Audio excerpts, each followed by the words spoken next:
Good evening, all. Meeting is called to order. Since our president has gone as an examiner to Bangalore, he is not in a position to come to this meeting. So we'll start with the CME program, PG session. May I now invite the chairpersons, Dr. M. Srinivas, Dr. Joyman, Dr. Babu Vinesh, and Dr. Jamil. Srini, Joyman, Babu.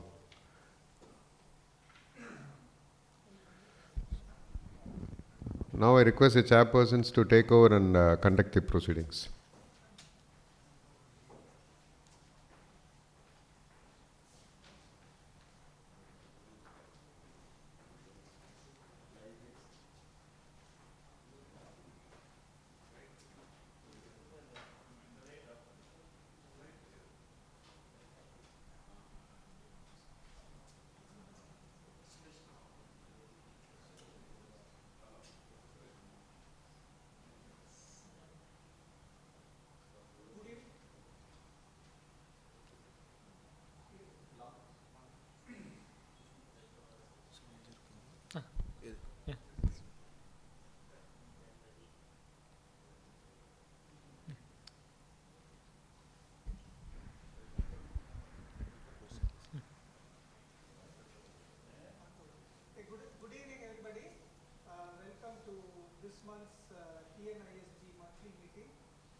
We are going to have case presentations first. We have got 3 presentations. Hopefully they will be on time within 15 minutes and then we can have 5 minutes of interaction. I request Dr. Manmohan, US is your initial I assume, right? Yeah. Okay. Dr. Manmohan, US Manmohan to present us a perplexing case of abdominal pain and diarrhea after bariatric surgery. Over to you. Good evening, chairpersons, and good evening, everyone. I am from Tripalam Hospital. Today I am going to present a case of chronic abdominal pain and diarrhea post-bariatric surgery. I am going to present our patient who is a 42-year-old male patient who is working as a business in consultation service in Dubai and has came with complaints of abdominal pain and diarrhea for a duration of 2 years. I would like to date back the history from 2011. Patient was morbidly obese with a BMI of 42. So he underwent gastric sleeve surgery in 2011. He again underwent revision gastric sleeve surgery in 2015 as significant weight loss could not be achieved even after 3 years. So he, after 4 years down the lane, he underwent gastric bypass surgery probably due to suboptimal weight loss. A year later, that is in 2020, the patient developed severe right upper quadrant pain and on evaluation had calculus cholecystitis. So he underwent cholecystectomy in January 2022. Following that, 2 months, patient was asymptomatic for 2 months. So 2 months later in March 2020, he developed continuous dull aching non-colicky type of pain in the periumbilical region with a pain severity score of 2 on 10 on visual analog scale, and it was non-radiating. Also over that, he also has episodes of severe colicky periumbilical pain an hour after food intake lasting for 1 to 2 hours with a severity of 6 on 10. It was non-radiating and gradually relieves later over the hours. The frequency is like once in a month the patient used to have. Also, the patient develops sweating, fatigue and Bourbon symptoms 1 to 2 hours after the food intake. And also he has multiple teeth clenching episodes occasionally. During these episodes, then this frequency of 1 to 2 such episodes every week the patient used to have. So he noticed increased frequency of stools, 2 to 3 episodes per day. It was greasy stools, foul smelling, large volume since 2 years with no nocturnal episodes. It relieves partially with pancreatic enzyme supplements and not associated with blood or mucus. So he was evaluated by his primary physicians and was advised dietary modifications in the form of small quantity and frequent meals. But there was no symptomatic relief even after that. So the patient came here for further evaluation as a routine. He had come for some other work. Along with that, he came to our hospital for the detailed evaluation. So there was negative issues. There is no issue of vomiting, anorexia, weight loss, or overt GI bleed. There was no issue of jaundice or fever. No issue of joint pains, arthralgia, redness of eyes, or extra intestinal manifestations. no issue of chronic intake of NSAIDs or alternative system of medications. There is no issue of intolerance to gluten or dairy products. Past history, as I told, patient has undergone multiple surgeries. Other than that, the patient is also diagnosed with bipolar disorder, predominantly maniac type, in 2018, and patient was diagnosed with hypothyroidism in 2021. So drug history is on Eltroxin, then is on lamotrigine, desvenlafaxine, and patient is on Creon, 25,000 units thrice a day. Family history was not significant. Then personal history, diet is mixed. He consumes 4 small meals a day. Sleep is occasionally disturbed. Then habits, he consumes alcohol occasionally once a week, around 20 gram, that is 60 ml of whiskey since a year. On examination, patient is conscious and cooperative with a BMI of 31.7 with a weight of 78 kg. Vitals were stable. The patient is afebrile. There were no features of vitamin deficiencies noted. So on per abdomen, scars of laparoscopic port sites were noted. The patient had supraumbilical hernia, which was noted, and it was not complicated. Then there is no hepatosplenomegaly and bowel sounds were normal. Other systems were normal. To summarize my case, here I am going to presenting the 42-year-old patient who has multiple bariatric surgeries and underwent gastric bypass surgery 3 years back, and presented with recurrent abdominal pain associated with postprandial hypoglycemic symptoms and chronic fatty type of diarrhea since 2 years. So probable differentials are. Anyone from audience, what may be the differentials you would like to consider in the post-bariatric patients with these things? Okay. Sir? Yeah, sir. That is one of the differential because of multiple surgeries, additions. Yes. Sir. Anything else? Okay. My differentials were because it's a post-bariatric surgery patient sequelae, such as first would like to consider dumping syndrome. Second would have been subacute intestinal obstruction due to adhesions. Other thing was chronic pancreatitis or recurrent acute pancreatitis. Then in endocrine or metabolic, such as Addison's disease or hypoglycemic syndromes. Then neurogenic or functional in the form of abdominal epilepsy. Vascular, I would like to consider chronic mesenteric ischemia. In this line, we further worked up the patient. These are the blood investigations. Hemoglobin was normal. Then total counts and platelets. Amylase is normal and lipase is also normal. CRP was less than 5. Then the calcium is 9.5, 9.4. Magnesium was 1.9, and electrolytes were normal. Creatinine is normal, and the parathyroid is 124, and cortisol is normal. Then lipid profile were normal. On evaluation, further test, the fasting blood sugar was 90, and the postprandial blood sugar was 61 milligram per deciliter. And also the patient had episodes of sweating and teeth clenching episode during this post PPBS measurement. LFT, liver function tests were normal. Thyroid TSH is 0.057 with B12 being normal and vitamin D is normal.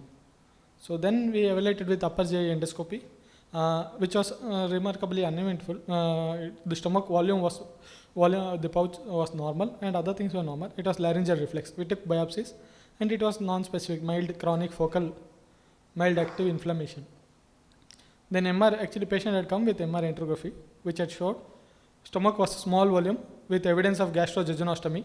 Duodenum and small bowel lobes were moderately distended, but no evidence of significant bowel dilatations or obvious strictures were there. So vessels of the mesenteries were normal, pancreas was normal, adrenals were both normal, and patient was post-cholecystectomy state with small supraumbilical hernia without any bowel loops. So the course in our hospital was, after this evaluation, as the patient had deranged blood sugar levels, we got an endocrinology opinion, and the patient was advised for fasting C-peptide levels, insulin levels, then blood sugars and imaging evaluation. The patient was given option of further detailed evaluation or a trial of medical management. The patient deferred for the further evaluation because he wanted to go to Middle East and evaluate. So we gave a trial of tablet acarbose and was on dietary modification in the form of low carbohydrate diet, small frequent meals, and to avoid simple sugars. His symptoms improved dramatically in the due course, and the patient went back to the Middle East. So I would like to justify why each thing, how we rolled it out. One is dumping syndrome. One the features which were favorable was the patient was a post-bariatric surgery and patient had postprandial hypoglycemia.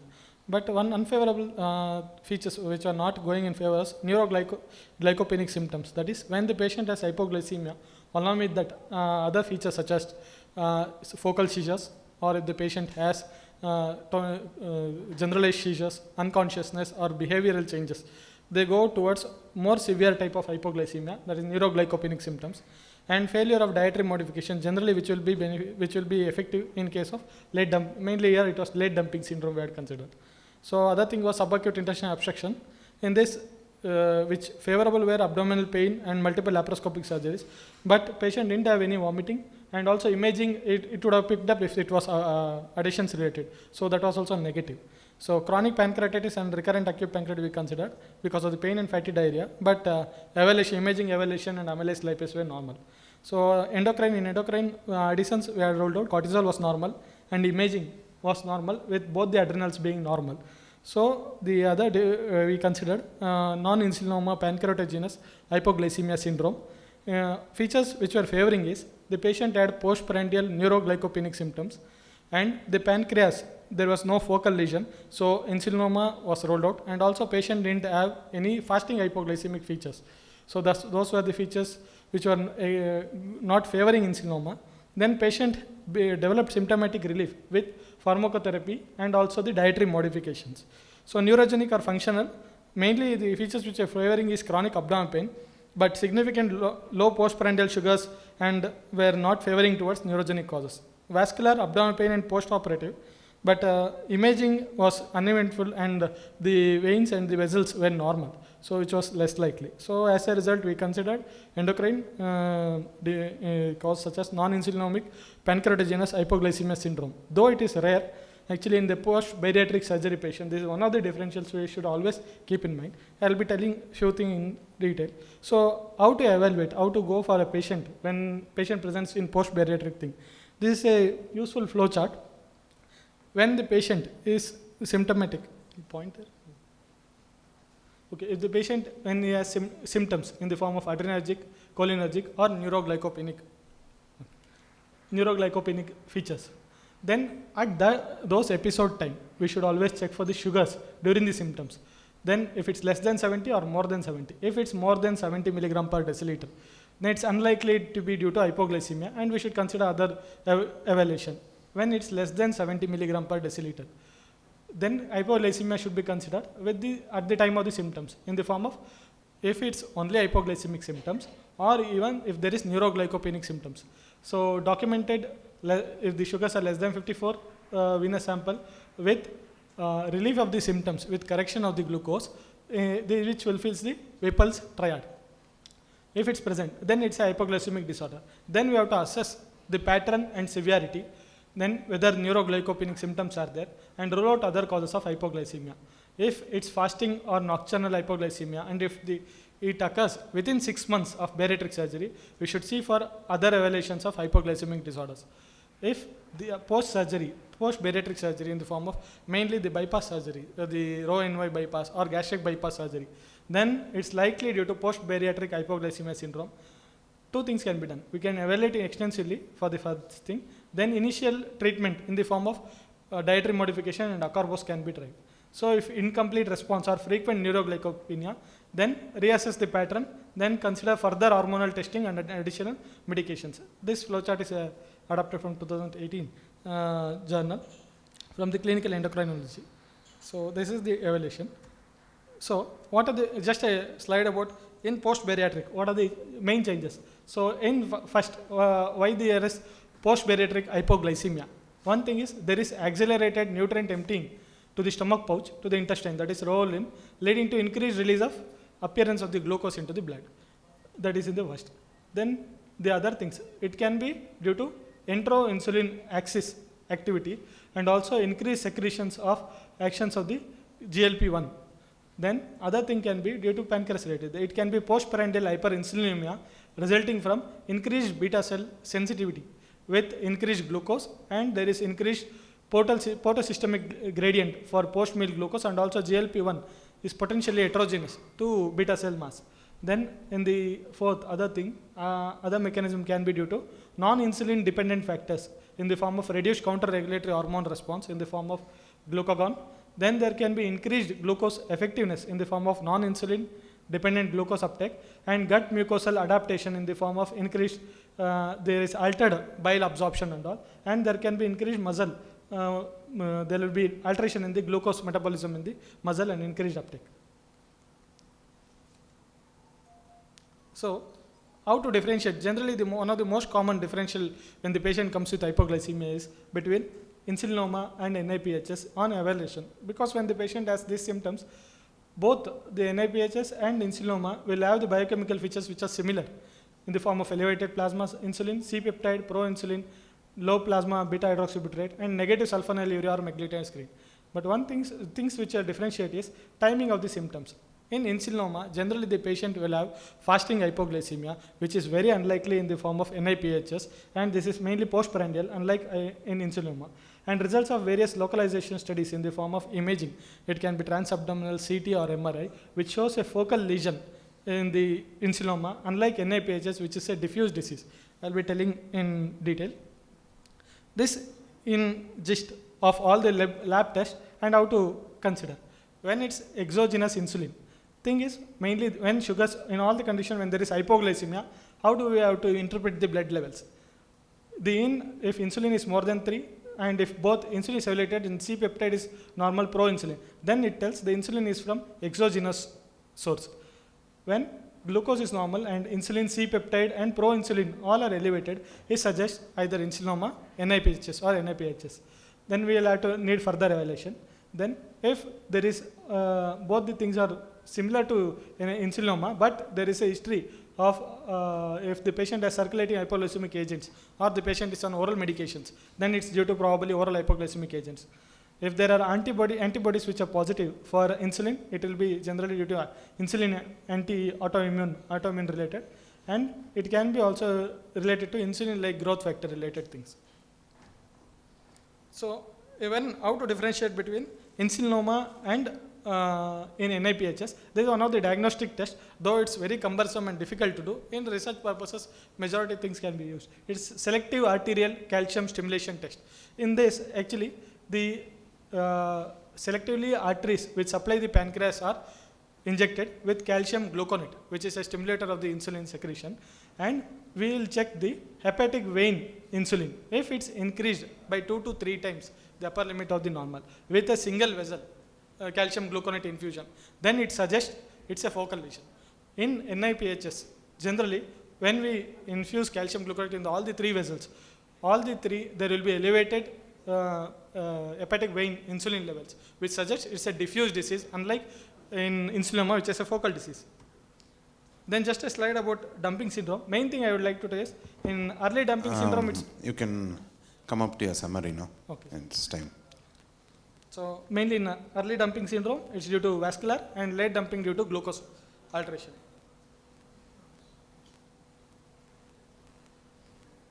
So just I would like to tell the neuroglycopenic symptoms in NIPHS.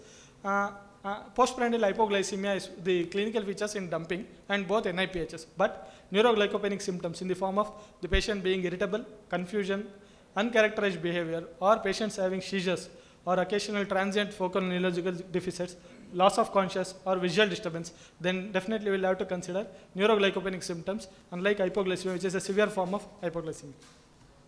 Then what is the possible hypothesis? They tell probably it's due to hyperfunctioning islets secondary to the exaggerated incretin response and altered intestinal nutrient delivery, which is hypothesized to be cause for NIPHS. And also, why do they develop after 1 to 2 years? Why not early? It's mainly due to there is excess GLP-1 hormone stimulation, which results in hypertrophy of the new islet cells, budding of new islet cells, and ducto-insular complex formation, which is one of the features in acidoblastosis. But generally, acidoblastosis is a neonatal phenomenon. But some studies they have told adult acidoblastosis, but generally it's a neonatal and in infants we see. So this is the diagnostic criteria I would like to just tell. Okay, as I already explained. So occurrence of the symptoms after carbohydrate mixed meal and all. So this is the histopathology, which is showing there is pancreatic beta cell showing increased nuclear size and prominent nucleoli are seen. And on approximately half of the cells within the pancreatic islet cells were stained with insulin, which tells it's a diffuse disease. So treatment, it's conservative measurement. First, we will try with conservative measurement, then pharmacotherapy, then if both the fails, surgical management. When it's mild to moderate disease symptoms, dietary modification in the form of low carbohydrate diet is a reasonable initial intervention. When it's refractory to just low dietary carbohydrate modification, we consider alpha glucosidase inhibitor in the form of acarbose. So drugs, acarbose, it's a mainly competitive inhibitor of intestinal brush border, alpha glucosidase inhibitor. Other drugs used are diazoxide, which suppresses the insulin secretion from beta cells. Somatostatin analogs, which is a potent inhibitor of insulin, has also been tried. And calcium channel blockers in the form of verapamil, nifedipine, and diltiazem have been studied in few studies. So surgical management will be when all the other therapies fail, graded pancreatectomy has been tried, and also in post-Roux-en-Y gastric bypass if it's hypoglycemia, then conversion of Roux-en-Y to sleeve gastrectomy is an alternative option. So take-home message is a high index of suspicion is needed to detect hyperinsulinemic hypoglycemia in a post-bariatric surgical patient. Late dumping syndrome, generally it's mainly they will have only postprandial hypoglycemic features, whereas in NIPHS, as I told, postprandial hypoglycemia along with neuroglycopenic symptoms will be there. Then we will have to consider NIPHS. Treatment, if it's mild to moderate symptoms, then low carbohydrate diet with or without pharmacotherapy is tried. If there is persistent symptoms, either graded pancreatectomy or the revision of the Roux-en-Y gastric surgery is considered. Thank you. Thank you, Manmohan. That was a very interesting and rare case. Just time for one question or comment, if there is any. I'm not very happy about the pre-operative workup. For example, hypothyroidism obviously missed. Any obese patient, you will have to do a complete endocrine workup. Yes, sir. Of course, it was done elsewhere, so Yes, I do not know whether it was done properly. No. Does it fall under any multiple endocrine neoplasia? That's one thing. Okay. Second thing is, your title says perplexing abdominal pain and diarrhea. Yes, sir. You only explained the neuroglycopenic symptom. What is the explanation for other complaints like abdominal pain and even gallbladder disease was missed prior to operation? The first two surgeries I think we can ignore because they were failures. So patient responded only after a gastric bypass surgery. Yeah, sir. So when did the gallbladder disease develop? Was it After a year, sir. missed pre-operatively? Definitely they would have done some studies. Yes, sir, they have done. Gallbladder stones cannot come all of a sudden. Yeah. So abdominal pain and diarrhea, what is the explanation? Diarrhea, generally the patient post-bariatric surgery in bypass, post-bypass gastric bypass surgery, because of the increased transit, the patient can have diarrhea, fatty diarrhea is documented in few of the studies in post-bariatric surgeries. Abdominal pain can be related to adhesions related in the post-surgical thing. That's what we could analyze of it. Yes, yes. Yes, but the patient had fatty diarrhea. Fatty diarrhea is not demonstrated in your case. Okay. Yes. Is there any, have you done any fat analysis, Mm, fatty no, analysis, or no, sir. at least a slide examination under the microscope for fat globules? And, No. But entirely different. The title is one and discussion is entirely different. Okay, sir. Another thing. Another, why not it is due to the post-cholecystectomy, small bowel intestinal bacterial overgrowth. That is the possibility. Yes, sir, that can be possibility. But the No, normally when you do a gastric bypass for a bariatric surgery, yes, sir. these patients are invariably diabetic preoperatively. Yes, sir. What they say is, even before the patient reduces the weight, the diabetic status becomes under control. That's because you are bypassing the duodenum, so that there is imbalance between the incretins and anti-incretins are happening. Yes. So, but here it has gone for, to the extent that it has developed a hypoglycemia. Yes, sir. Pre-surgical evaluation, patient is not a diabetic, sir. He was a non-diabetic in evaluation, during the evaluation, and since 2 years only, when you evaluated, the patient had postprandial hypoglycemic episodes. Okay, Dr. Manmohan, Thank you. We're running out of time. Thank you, sir. Thank you very much for your presentation. Thank you. So I call upon the next speaker, Dr. P. Muthukrishnan from SIMS. He's going to talk to us about esophageal dysplasia, conventional chromoendoscopy revisited. Dr. Muthukrishnan. Good evening, respectable teachers and my dear seniors. Myself, I am Dr. Muthukrishnan, first year DNB residents from SIMS Hospital. Today I am going to present a case of esophageal dysplasia, conventional chromoendoscopy revisited. Here with a lady, 30 years old female from Bangladesh, homemaker. He came to our SIMS Hospital on September 2021 with complaints of left upper chest pain for 3 years, which is mid-sternum, pricking in character, insidious in onset, which is episodic, which is aggravated on eating spicy food, not associated with sweating and palpitation, dyspnea and syncope. There were no history of acid kind of reflux, regurgitation, dysphagia, odinophagia, vomiting, abdominal pain, distension, altered bowel habits, fever, rash, joint pain, and no history of loss of weight or appetite. Her past history: patient not a known case of diabetes, hypertension, and coronary artery disease. Patient not taking any long-term NSAID abuse or other alternative medication. There is no radiation exposure in the past. Personal history: she consumed mixed diet, non-smoker, non-alcoholic. Vitals were normal. General examination normals, no thyroid swellings. General systemic examination with the normal limit. Her blood investigation shows all are normal limit. Hemoglobin of 11.8, total count of 8,430, platelet count as 2.15 lakhs. Creatinine 0.5, ESR is 33, TSH 2.65. Then troponin is normal, AECG and echo was normal. Since cardiac evaluation normal, we further proceeded into endoscopy, which shows three ulcers in the mid-esophagus, approximately 25 centimeter from the incisor. You can see at 7 o'clock and 9 o'clock and 6 o'clock position. We took the biopsy. The histopathology shows a black circle which shows migration of nuclear chromatin with prominent nucleoli, red circle which was hyperchromatic nuclei. These are the classical findings which we seen in HSV, generally viral related esophagitis, but is classical virus inclusion body and multinucleated giant cell is not there. This histopathology reports same as some cells are enlarged bizarre nuclei with migration of chromatin and occasional multinucleations, the probable of viral cytopathic effect. But tissue PCR were HSV negative. But patient treated with, since histopathology is suggestive of viral cytopathic effect, we treated her on tablet valacyclovir 1 gram BD for 5 days and sucralfate and PPIs. The symptoms not improved. She having little bit atypical kind of chest pain. She revisited on 2021.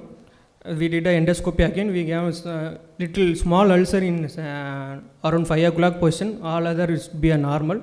We took the biopsy from the small ulcer, which shows hyperchromatic nuclei with loss of cell-to-cell adhesion, which loss of polarity of the cells.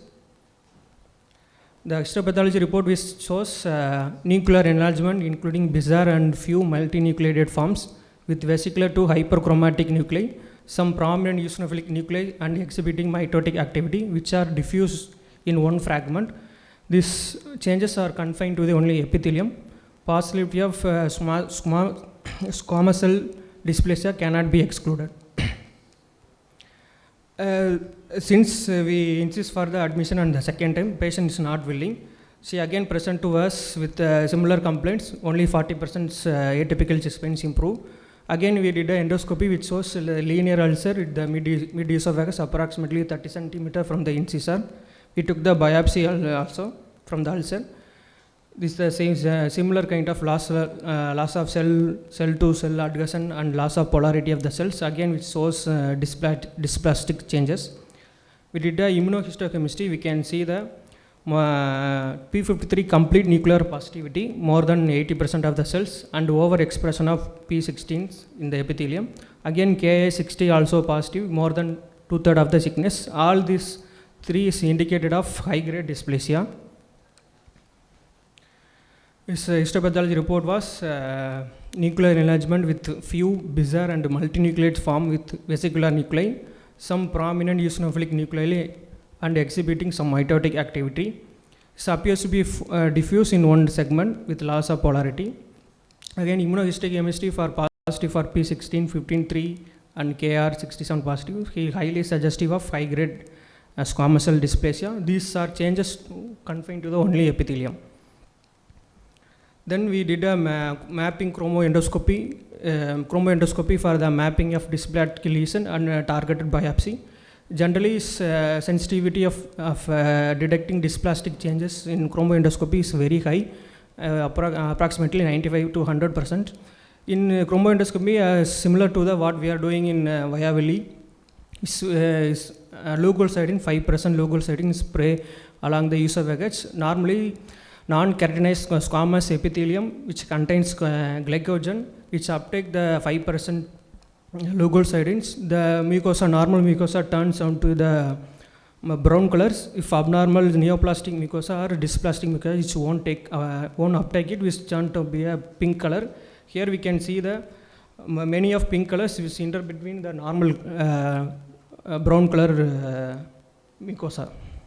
We took the biopsy from, since we doesn't recognize the dysplastic epithelium, we took the biopsy from the 4 different sites. One is 23 centimeter, 28 centimeter, and 33 centimeter, and 38 centimeter.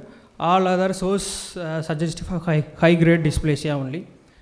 The severity of high grade dysplasia is maximum at 23 centimeter, followed by 28, 33, and 38 centimeter. 38 centimeter is the focal dysplasia.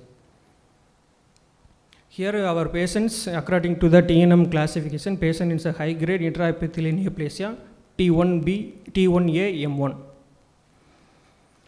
This is the timeline for patient. First initially presented in September 2021 for atypical chest pain. Then OGD shows linear ulcer. Histopathology shows a viral cytopathic effect, no dysplasia. We treated with her on antiviral drugs. Again, she presented on November 2021. OGD shows some minor circumferential ulcer. Histopathology shows squamous cell dysplasia, possibility of squamous cell dysplasia. She again came to us in late February 2022. OGD shows linear ulcer with mild mucosal edema. That time IHC shows P53 positivity, P16 and KR16 positivity, which is suggestive of dysplasia. Again, we done a mapping in chromoendoscopy. It shows poor uptake in many areas with interspersed with normal mucosa. Histopathology all suggestive of high grade dysplasia. These all the lesions are confined to mucosa, no submucosal infiltration. Here I am going to discuss under following esophageal dysplasia and following headings: risk factors, investigation, tumor markers, management, and follow-up. Some few case reports. We all know that esophageal dysplasia are cancers. Tobacco and chronic algal behavior is the most common risk factors, which turn to be a 9 to 12-fold increase in incidence of esophageal carcinoma. Low consumption of fruits and vegetables, micronutrients such as decreased intake of selenium and vitamins, zincs, which are more prone for developing esophageal dysplasia or carcinoma. High temperature foods, achalasia. In achalasia, stagnant of food which may return to the esophageal mucosa, which is going for a long time, this is more prone for esophageal dysplasia and carcinoma. Then rare disorders such as Plummer-Vinson syndrome and Fanconi anemia and tylosis. These are the risk factors for esophageal dysplasia or cancer. We have a diagnostic investigation for 4: conventional chromoendoscopy, electronic chromoendoscopy, confocal laser endomicroscopy, and autofluorescence imaging. First, I already told that conventional chromoendoscopy sensitivity from above 95. Specificity is lacked because the conventional chromoendoscopy doesn't differentiate between dysplastic epithelium or inflammatory epithelium. This doesn't show vascular pattern of esophageal mucosa.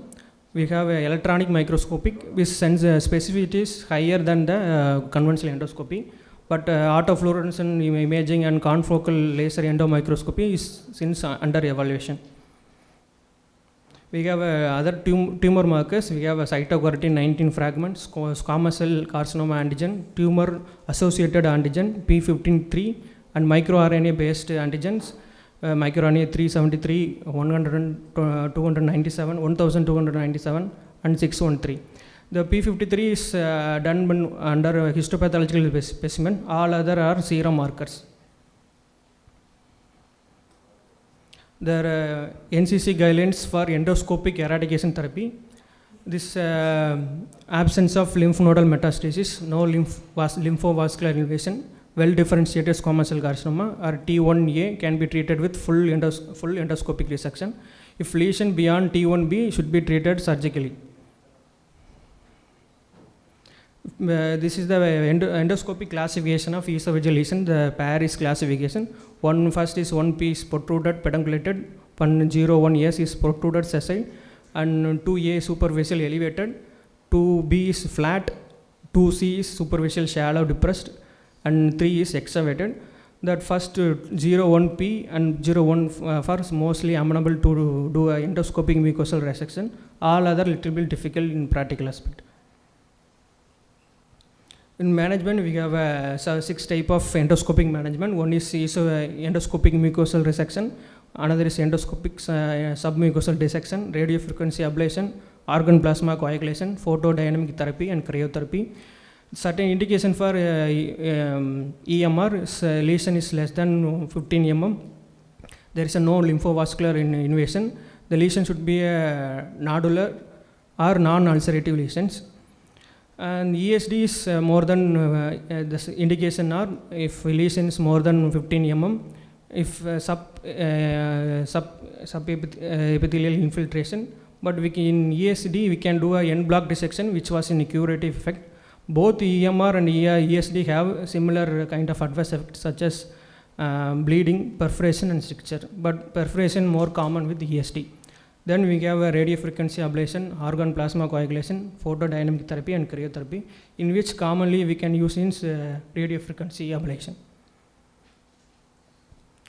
After endoscopic resection or endoscopic submucosal dissection, some indication for eligibility of post-procedure ablation, radiofrequency ablation, which are we done post-procedure screening, high resolution endoscopy with leukocytins, which also take, if necessary, we can take biopsy. If more than one unstained lesions on high resolution endoscopy with leukocytin, if biopsy shows squamous cell high grade intraepithelial neoplasia or mucosal esophageal carcinoma, or endoscopically Paris type of type 2B or type 2A or type 2C, and endoscopic resection specimen demonstrating T1M3. M3 means muscular propria involvement. This post procedure, these all 4 is there. We can go ahead with radiofrequency ablation. This is the follow-up guidelines for follow-up for post procedure for T1 carcinoma in situ. Upper GI endoscopy should be carried out at 6 months interval for 1 to 2 years. After that, annually for subsequent 3 years. For T1A, recommendation in endoscopy is every 3 months. Sir. Muthu, you have 2 minutes. Okay, sir. Come to the case reports. Yes. These are the case report which is published in American Journal of Gastroenterology. As we have similar case, this lady presented with OPD with atypical chest pain and GERD-like symptoms. Histopathology shows squamous cell dysplasia. They give option of partial esophaectomy or thermal ablation, but patient opted for thermal ablation. The post subsequent thermal ablation continue to have low-grade dysplasia. See under observation.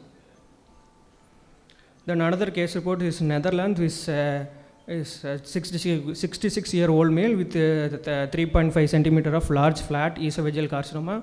They done a balloon-based RF ablation, which is curative. The complete endoscopic and histological eradication they were reported. We did an expert replay we get expert opinion from the Prasad Hayes, which is the director of Mayo Clinic. Sir just suggested that balloon-based RFA, if available, if can go ahead with focal RFA ablation. Since our patient have a diffuse esophageal dysplasia which was high grade, patient we advise for the EUS screening, whether it's submucosal involvement done, but unfortunately patient lost the follow-ups. Thank you, sir.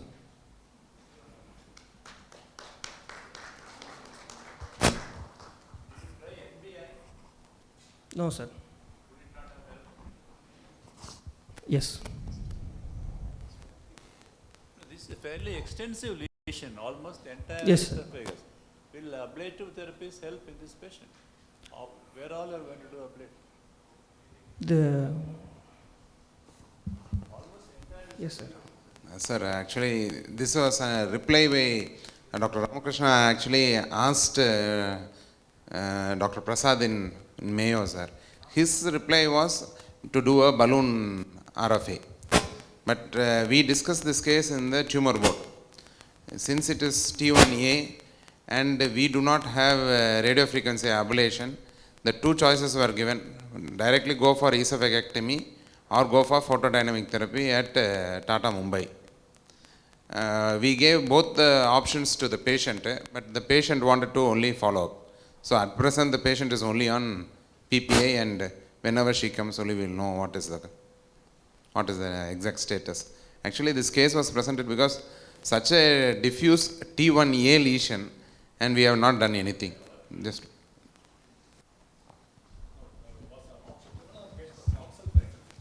no, so we gave all three options. No, you have to counsel, no? We have to tell the correct thing to the... We have to tell what are the options available.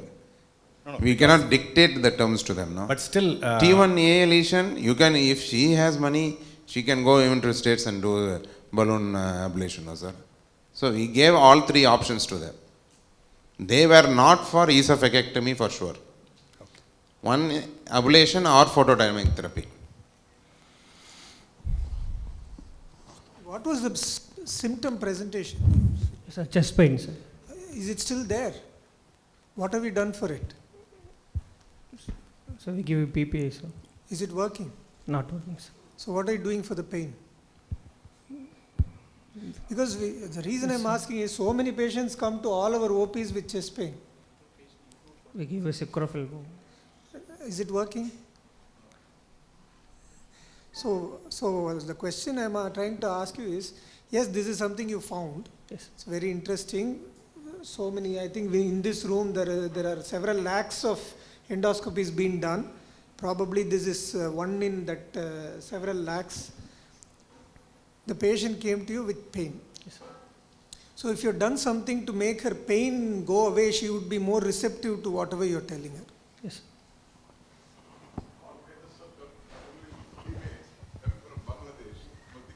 Everybody is chewing the tobacco. And Bangladesh stands fourth in the rank of carcinoma esophagus in the world. That is because of the chewed tobacco. All the women who come. For me, anybody coming from Bangladesh, particularly ladies, my mind is always focused on cancer esophagus or at least dysplastic changes in the esophagus. And as you said, nothing really helps the relieving pain. Some people say we can take an antacid, but it doesn't really help.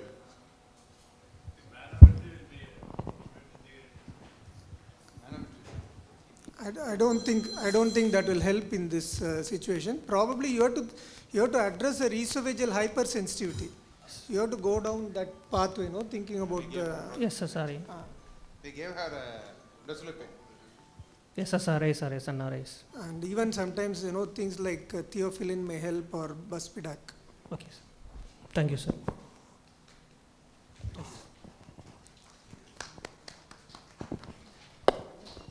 I call upon the next speaker, Dr. Abhilash from SRMC, to present unusual case of massive splenomegaly.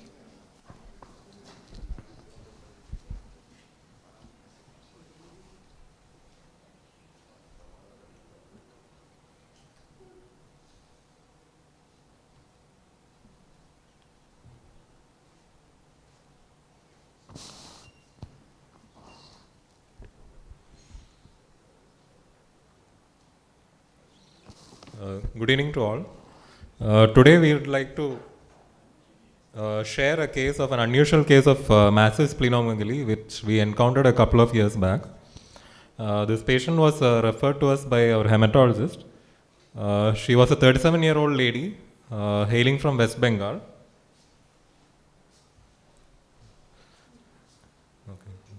who came with complaints of dragging type of pain over the left hypochondrium since past 1 year. She didn't have any other abdominal symptoms and no constitutional symptoms. Comorbidities, she was a known diabetic and hypothyroid. She was on insulin and tab Eltroxin 125 microgram. She had undergone multiple previous surgeries, appendectomy 20 years back, right femoral hernia repair 5 years back, and 2 LSCS. Her menstrual cycles were regular. On clinical examination, she was pale. There was no icterus, cyanosis, clubbing, or lymphadenopathy. There was no thyromegaly. Pulse rate was 75, BP was 130/80. Systemic examination was normal. On perabdominal examination, the abdomen was soft. There was a massive splenomegaly. The spleen was palpable up to the umbilicus, and the previous surgical scars were noted. The routine investigation showed evidence of pancytopenia with hemoglobin of 9.3, a total count of 2,700 and platelet of 72,000. The other parameters, LFT, RFTs were normal, and except for hypokalemia of 3.6. The peripheral smear showed evidence of pancytopenia, and UGI done outside was showing grade 1 varices. Imaging was done in the form of CECT abdomen, which showed hepatomegaly showing nodular margins, but there was no focal parenchymal lesions. Portal vein was dilated with a diameter of 14 mm with no evidence of portal vein thrombosis. There were few enlarged lymph nodes in porta hepatis, largest measuring 11 mm in short axis. There was splenomegaly with a length of 23 centimeters. Multiple ill-defined hypodense lesions of varying sizes were found throughout the splenic parenchyma, with large lymph nodes in the perisplenic region around 2.3 by 2.1 centimeters. Splenic vein was dilated with a caliber of 14 mm with no evidence of thrombosis. Few perisplenic collaterals were noted. There were multiple enlarged peripancreatic, perigastric and mesenteric lymph nodes, and multiple lymph nodes in the para-aortic and aortocaval regions. Minimal free fluid was noted in the pelvis, and possibility of lymphoma to be considered was what the radiologist suggested.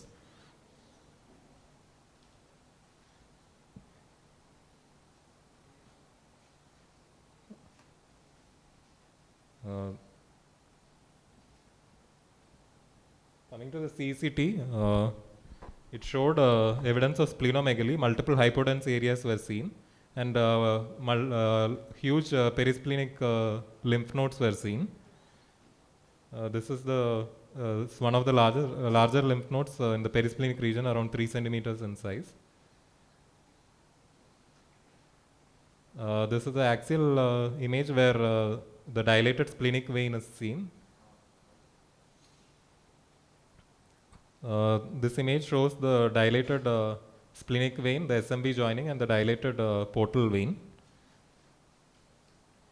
This shows the dilated right portal vein and the dilated left portal vein, and all these arrows are pointing to multiple hypodense areas which were seen throughout the spleen.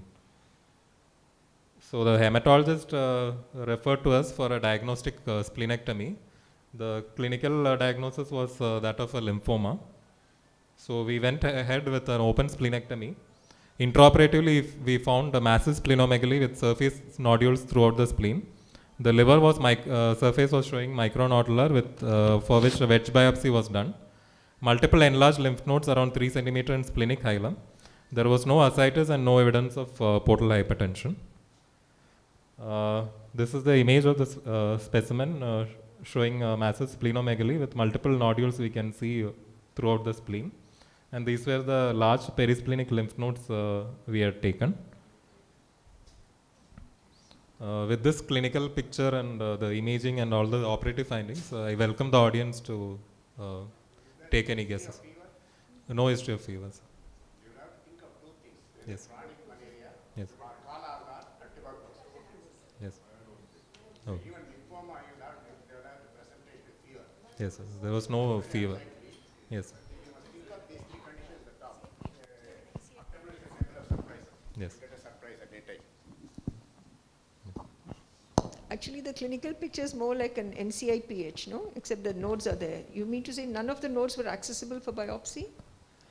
I'm sorry, Jayanti, I want to interrupt you.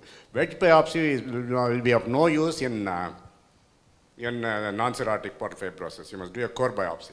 Yes. Wedge biopsy will give you an impression that it's cirrhosis. Yes. No, I'm asking for nodal biopsy. I'm not asking for liver biopsy, nodal biopsy. Nodal biopsy None actually. of the nodes were accessible, is it? No, With the EUS and all available now? I don't think we could many of the deny involved them. nodes were in perisplenic para-aortic areas which are not accessible. Para-aortic and all, those should be accessible through the esophagus and the And esophageal moreover, sphincter. she had complaints of And what was a bone marrow study? bone marrow study how was did you not. proceed for a splenectomy without a bone marrow study? Bone marrow was normal, madam. At that time, EUS was not available in our, it was not functioning. So the hematologist referred for diagnostic splenectomy. No, is there any role for a diagnostic splenectomy? That's Definitely there is a role, because idiopathic splenomegaly, many of them are turn out to be lymphoma if you do a splenectomy and do a... We have this Castleman-Back syndrome and all those, no, where we have these nodes and spleen. Yes. We have had some presentations earlier. No, actually what you're telling is correct, madam, but for the lymph nodes and splenic infiltration, it looks like an NCPF, because massive It is spleen, NCIPH, middle-aged female, and NCIPH, except for the nodes. dilated Except for the portal nodes, vein and NCIPH. first and second order branches. Yes. But anyhow, because of the lymph nodes and splenic infiltrate, they Splenic thought of infiltrate. But the lymphoma. chest X-ray normal, no? Chest X-ray was normal. ESR normal, no tuberculosis. No, sir, no. Hypersplenism was there, madam. Pancytopenia. Cytopenia, pancytopenia was there, and she was having abdominal pain symptoms also. Can you do a laparoscopic with the nodal biopsy frozen section and then proceed if required for a splenectomy instead of going for a splenectomy directly? If you've gone for a That- laparoscopic lymph nodal biopsy frozen section and then take a call as to what it is. Yes, ma'am. We were thinking like her, since I she mean, was not already splenic- having I don't think pancytopenia. splenectomy should be the treatment of choice in this patient where you're having pancytopenia. No, since Laparoscopy with a lymph node biopsy should have been the way No, forward. I think. laparoscopy can be now done for any case, madam. Yeah, not a- that's it's what. a So technical- diagnostic it's a laparoscopy with a technical nodal issue. biopsy frozen section should have given a diagnosis. Yeah, I mean, the point is they were doing a staging laparotomy before the advent of CT scan for lymphoma. So now that staging laparotomy can be converted into a laparoscopy. Fine, that's not a problem.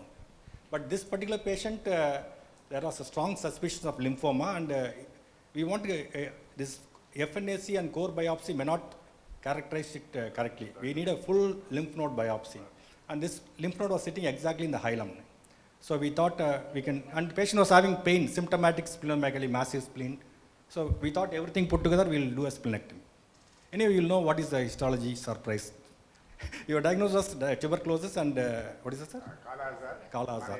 Any Ubal? Castleman. Okay.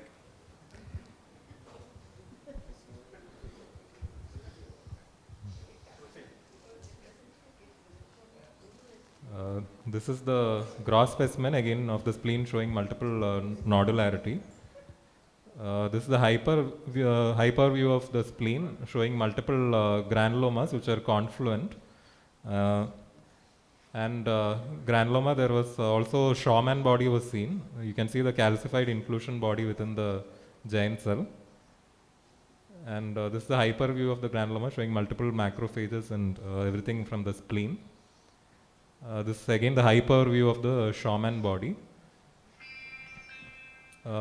This is the wedge biopsy which are taken from the liver showing again multiple granulomas, and the normal hepatic tissue can be seen in the periphery. And the histology from the perisplenic lymph node also showed multiple confluent granulomas. So they had histopathology, they had reported as sarcoidosis of What was the alphas and gamma GT? It was normal. With so many granulomas in the liver, alphas, gamma GT normal, huh? Normal.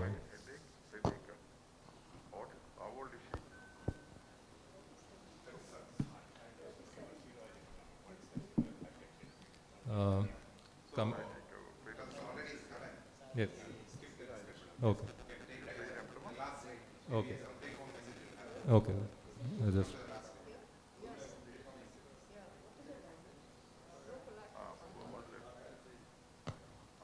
The current sarcoidosis doesn't explain the portal hypertension. Actually, So she has an NCIPH. So that could be the I'm coming to that in the.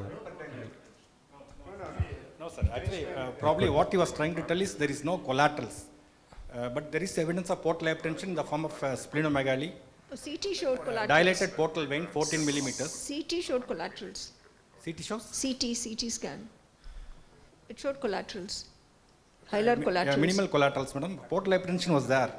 But the cause of portal hypertension, we teach the students that intrahepatic pre-sinusoidal portal hypertension is NCPF. The other causes include sarcoidosis. So this particular patient is actually presented because the portal hypertension could be various reasons. This is a disseminated sarcoidosis involving the lymph nodes, spleen, and the splenomegaly is a manifestation of portal hypertension, and the intrahepatic pre-sinusoidal portal hypertension is sarcoidosis. Did you consider the possibility of adding a shunt, sir? Because you also thought that's portal hypertension. She has never had a bleeding. There is no evidence of bleed. It's only a symptomatic splenomegaly. Is there a concern of asymptomatic hypersplenism, and it was clinically diagnosed as a lymphoma. Patient was referred for a diagnostic splenectomy, and sarcoidosis is diagnosed by histology only. No other test will give a. Of course, it was a surprise for us. But anyway, she's being followed. She's doing well. Bone marrow was normal, madam.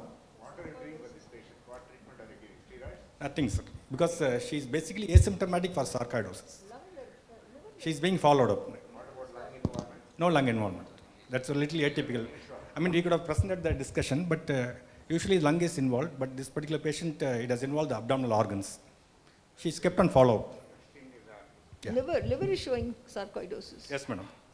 Yes, ma'am. All three specimens. That's why it could be a pre-sinusoidal intrahepatic portal hypertension. So no treatment for that, liver.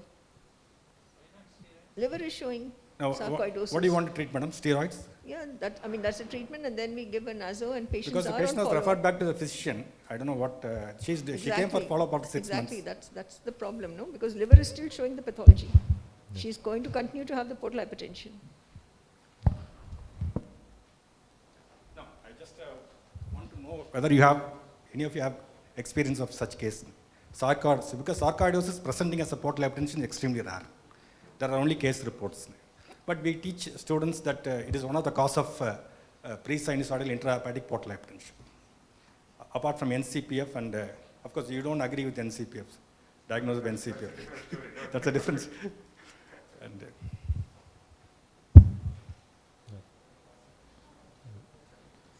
Actually, the reason for presenting is the case is that though the patient who presented with massive splenomegaly and lymphadenopathy, initially lymphoma diagnosis was entertained, but this came as a histological surprise. In retrospection, sarcoidosis liver would have contributed to pre-sinusoidal portal hypertensive changes in this patient. Thank you.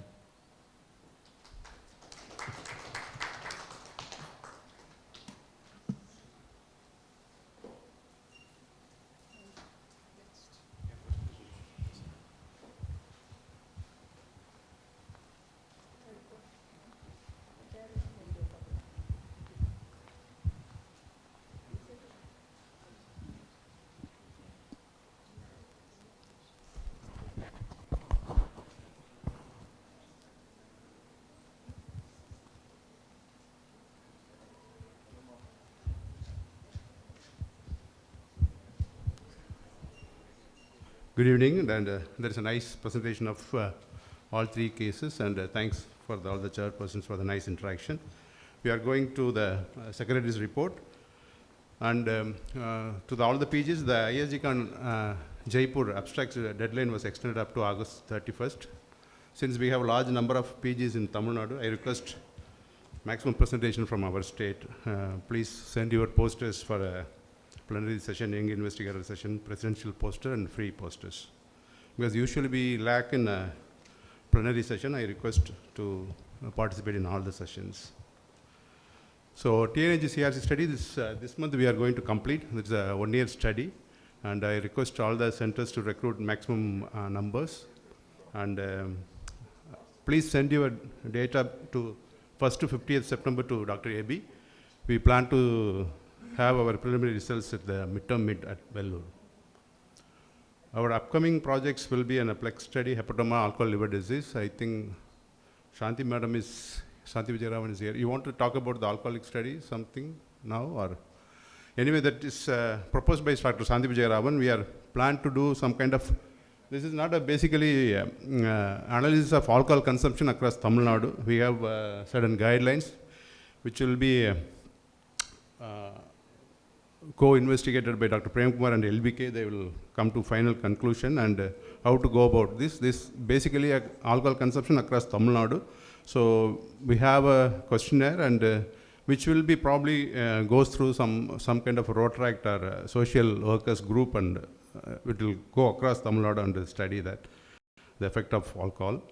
And the last of our GGV program conducted by Vellore in Ranipet. Vellore team has conducted on August 13th. It was well attended by general physicians and all the CMC faculty. And this is one of the highlights of our study, which was our first study by TNIG, the colorectal study. Based upon the study, Tamil Nadu, the National Health Mission has initiated. We published a roadmap. So this is, we conducted a study in 2021. The guidelines was published in our journal in January 2022. And subsequently, they started having a series of events, which started by a Plex centers across Tamil Nadu. I think six centers across Tamil Nadu set up a Plex center.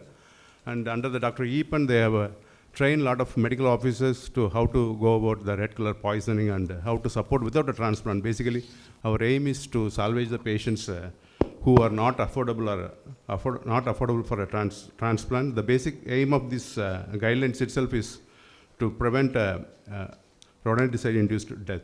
So everything changed so quickly. So Dr. Eapen want to share this main support for this, our study and our guidelines. So I thank all the members who participated in the study and the guidelines. And the upcoming meeting will be, next month we have a midterm meeting at Vellore, and we will be celebrating second anniversary of GUP in November, ISGCon Jaipur in January, our annual meeting at Trichy in March 25, 26, 2023. And this is the first flyer from TNIGCon. They plan to have panel discussion and Mrs. Dr. Minnie Mathan and V.A. Mathan oration, and we have briefed about our TNIG CRC study, and there will be interesting case and quiz program for the PGs. So I request all the PGs to participate in the event, and there will be added attraction of tour of CMC's new hospital at the Ranipet campus. And since last month, I think we have our TNMC observer, Dr. Sankaralingam is here with us. And since last month, we are having an observer from the TNMC, and we are also submitted our attendance and we are getting the credit hours. Now that TNMC credit hours is getting streamlined both from our side as well as from the TNMC side, they are sending observer for each meeting so that they can see the meeting conducted well and see the attendance, and they have to submit the attendance register through them and to the TNMC. Subsequently, there is some nominal fees we have to pay that, and they have to send back your credit hours to your email ID. I request all the members to update your credit details in the TNMC portal, because unless you update your degree and other things, you update your email, this will not reflect in your TNMC portal. So please update your correct name and address in the TNMC portal. Thank you. And I request the CME program, I request the chairpersons, Dr. Usha Srinivas, Dr. Santi Vijayaraman, and Dr. Arun and Jaswant to come over days and connect the CME.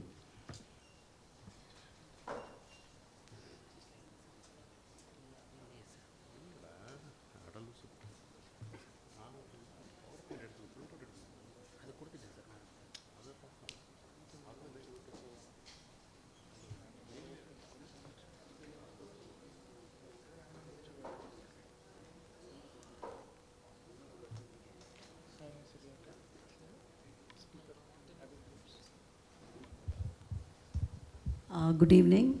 It is my pleasure on behalf of all of us to introduce Dr. Abby Phillips, Senior Consultant and Clinical Scientist, Hepatologist from Aluva, Kerala. This clinical scientist has fetched him a lot of awards from AASLD, which include Plenary Awardee for 3 years, Young Investigator Award for 3 years, and International Young Investigator Award. He has work in alcoholic hepatitis, fecal transplant, of which he is going to talk today. And the second one, of course, is the toxicology component of the Ayush medicines, which I'm sure will have lot of discussion from the floor. So we welcome you to deliver your first talk. The plan will be after the first talk, we'll have a break for discussion and then go on to the second talk. Thank you.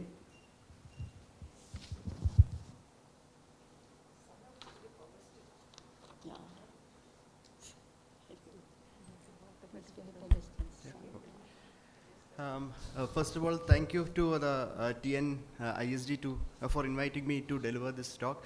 I think we have really two. Yes. Yeah. Jayanti wants me to mention it, so we all know Dr. Philip Augustine. Thank you, ma'am. Thank you, Jayanti. Two large topics for today, but I'll be as brief as possible and also, but not too brief. We'll be talking about important points. So the first is alcohol-associated liver disease, current treatment and future prospects.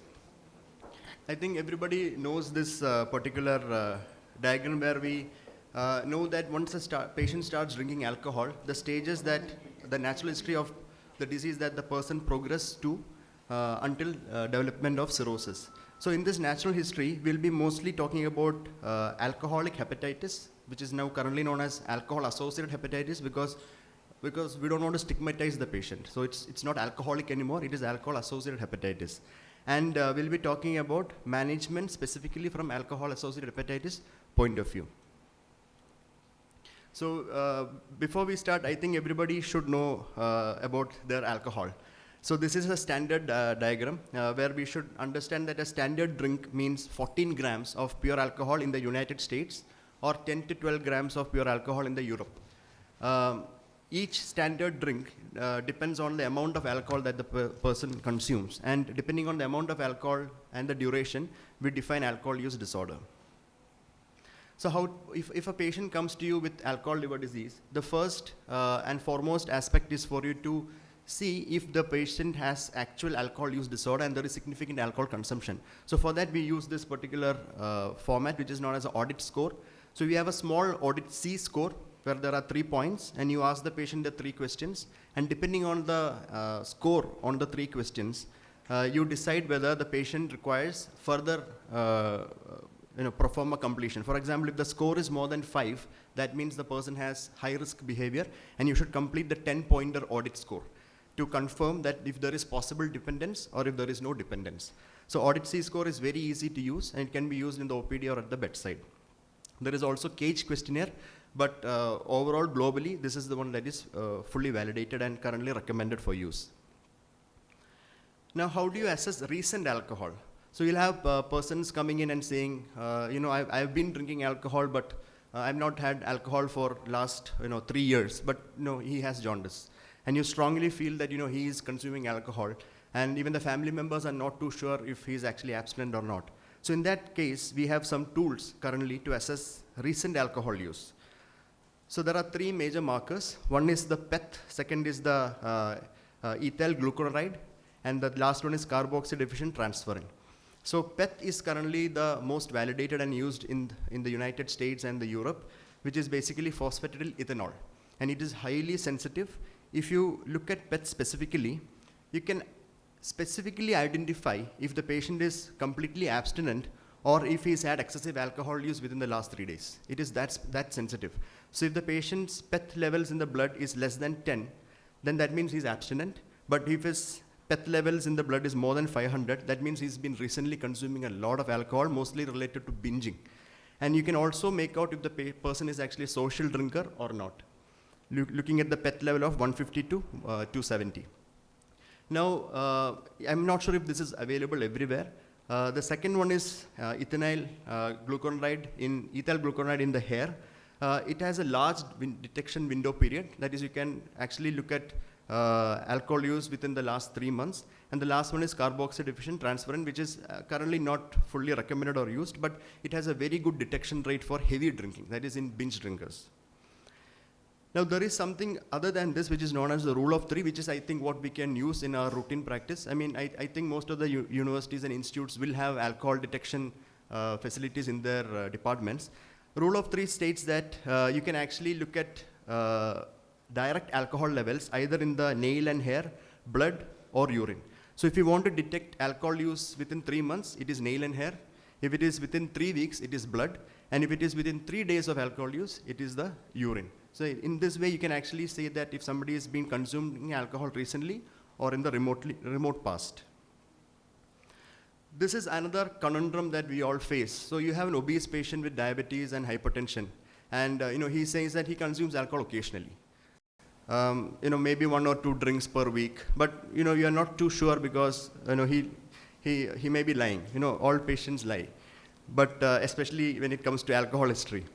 So you need to identify who is actually telling the truth. But that's not easy in a clinical setup. So that is why we have this index known as the ANI index, which is the alcohol liver disease, non-alcohol fatty liver disease index, where you simply enter these parameters on the blood and also the demography, and you'll get a probability of alcoholic liver disease. So for example, I've shown an example here where I entered these scores, and you can actually see the probability of alcoholic liver disease is 99%. So the patient may say something, but his blood reports will not lie. So you can identify that if the alcohol use actually contributed to his liver disease and it is significant, or if it is because of non-alcoholic fatty liver disease. So this is actually validated in 2006, but I'm not sure if anybody is using it on a routine basis. We do use it in our department. So why do we need to discuss alcohol-associated hepatitis per se, and not alcohol cirrhosis or alcohol steatosis? It is because if you look at the survival from alcohol-associated hepatitis, it has not improved over time at all. So when you look at from 1970s to now, over the last 30, 40 decades, 3, 4 decades, you can actually see that the short-term survival and the 90-day survival is actually pretty much the same. Even though we have so much of research happening in alcohol liver disease, we have so much of therapeutics and basic science work going on, the condition of the patients have not changed. Furthermore, we have to deal with this particular syndrome. This is acute on chronic liver failure, devastating. We have, in this particular syndrome, I would say we are actually racing against time and nothing else.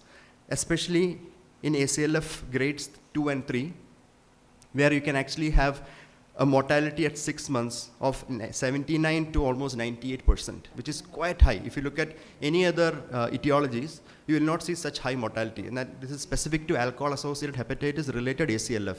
And these patients are actually, I would call them orphaned patients because we don't know what to do for them. And most of them end up on hospice care. So this is why we need to talk about alcohol-associated hepatitis, what are the current options, and what we can do for them in the future.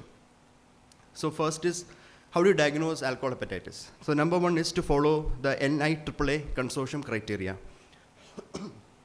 So in this, we have a clinical criteria, we have a biochemical criteria, and we have a histological criteria.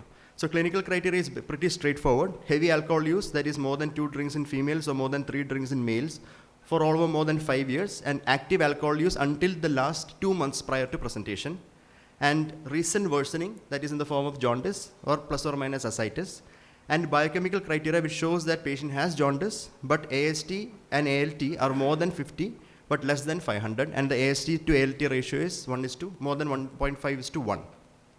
So if you have a clinical or a biochemical criteria positive, that is just possible alcohol hepatitis. But if you have a clinical and biochemical criteria positive without the need for a liver biopsy, it is probable. And if you have even liver biopsy positive, that is 2 criteria plus liver biopsy positive or only liver biopsy positive, you can call it definite alcohol hepatitis. So ideally, alcohol hepatitis, previously we used to say that you need to do a biopsy to confirm it. But with the NIAAA criteria, you don't need a biopsy. You can actually treat the patient if the patient comes under probable alcohol hepatitis. You don't need to have it definite. So these are the salient biopsy features, very classical. I think everybody knows it. Macrovascular steatosis, ballooning, foamy degeneration, severe cholestasis, malariadine bodies, and chicken wire fibrosis is classical of alcohol hepatitis. Now, once you diagnose alcohol hepatitis, either probable or definite, now you need to know whether you have to treat the patient or not. So for that, you have to know if the patient has severe alcohol hepatitis. So to identify severe alcoholic hepatitis, you have these particular scores. That is, you have the Maddrey discriminant function, time tested. You have MELD score, even more time tested. And then further scores like Glasgow alcoholic hepatitis score, EBIC score, and Lille score. So ideally, I think every one of us follows MDF. It is more than or equal to 32. But recent guidelines and recent studies have shown that MELD is much better than MDF, even in prognostication. So a MELD score more than or equal to 21 is ideally what is currently recommended to diagnose severe alcoholic hepatitis. The other two scores, I don't think anybody use. It's just for theoretical purposes. And the Lille score is actually not a prognostic system. That is a prognosis system based on treatment response. So we will be discussing that later on. So this is a summary till now. A patient comes with suspected alcohol liver disease. First, assess the alcohol use disorder, if there is significant alcohol consumption. Then stage the patient according to the natural history of the disease. If you think the patient has alcohol hepatitis, follow the NIAAA criteria and diagnose if it is alcoholic hepatitis with or without a biopsy, probable or definite. And once you have diagnosed alcohol hepatitis, ensure that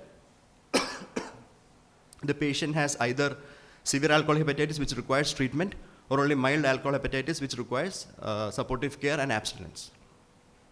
And if the patient is in acute or chronic liver failure, he requires admission for further management. So this is the standard management, and I'm sure everybody knows it. You start with steroids. That is what is currently recommended. There are no approved treatments for alcohol hepatitis. We have only recommended treatments. So steroid is the number one. The role of steroid was actually identified by Maddrey himself, Willis C. Maddrey, in 1970s, and that is what we follow even now. And the largest randomized controlled trial, STOPA, actually showed that steroid is the only treatment option that can actually have short-term improvement, short-term survival, that is within the first 28 days. So you start off with prednisolone 40 milligrams daily for 28 days. Now there are two schools of thought. A group of physicians will actually start tapering the steroid after 28 days. Another group will just stop it after 28 days, 40 milligrams for 28 days and stop. So that is the right thing to do. You don't have to taper. You give 40 milligrams per day for 28 days and then stop. You don't need to taper the steroids for the treatment of severe alcoholic hepatitis. Now then you look at Lille response. So if the Lille response is less than 0.45, you call it a responder, complete the course of complete the course of steroid, and then follow up the patient. Also, make sure that the patient undergoes counseling, psychiatric evaluation, psychosocial support, including the family members, so that there is no relapse of alcohol use. And that is how we follow them up. Now, if there is no Lille response, then the next best option is to go for a liver transplantation. So this is classical teaching. The Lille responders usually have very poor prognosis in the short term, so they are the ones who are ideal candidates for a liver transplant. But let us go into a little more deeper aspect of treatment. So now we have something known as graded Lille response. So initially we used to say that less than 0.45 is a response, but the same group has later on identified that there are 3 groups within it. So if the Lille response is less than 0.16, that is known as a full response, and they are the ones who need to go on to steroids for 28 days. Now if the Lille response is less than 0.16, more than 0.16, but less than 0.56, then that is known as a partial response. And we can actually give them more options. And if the Lille score is more than or equal to 0.56, then that is null response. And they are the ones who will not improve with continuation of steroids, and they require other modalities of treatment. So specifically, this one, that is partial response, you have 2 options. You either continue steroids for 28 days and hope that they will respond at the end of it, because they might be delayed responders, or you can actually do add-on therapy. So based on studies published over the last decade, we know that steroid plus N-acetylcysteine is better than steroid. And based on a single RCT, we know that steroid plus metadoxine is better than steroid alone. So you have these 2 options for patients who have partial response. That is either add on N-acetylcysteine until the end of 28 days, or add metadoxine until the end of 28 days, and then wait for a full response at the end of 28 days, not at 7 days later on. Now, if they are null responders, then we have to go on to other options. So what are the other options? So we have, I think, we know that a lot of data came in from India itself on role of growth factor therapy in alcoholic liver disease, ACLF, alcoholic hepatitis, and a lot of things. But this was actually a red herring because now quality randomized controlled trials have shown that use of GCSF in alcohol-associated hepatitis, especially if it is related to acute and chronic liver failure, will actually cause more death. So this particular study was the largest European multicenter study known as the GRAPH trial, where they gave GCSF in patients who are not responders to steroid and compared them with placebo and standard of care. They found out that there was inefficacy of GCSF in improving survival, and in certain groups of patients, especially those who are at high risk of sepsis, they develop more of extrahepatic organ failures.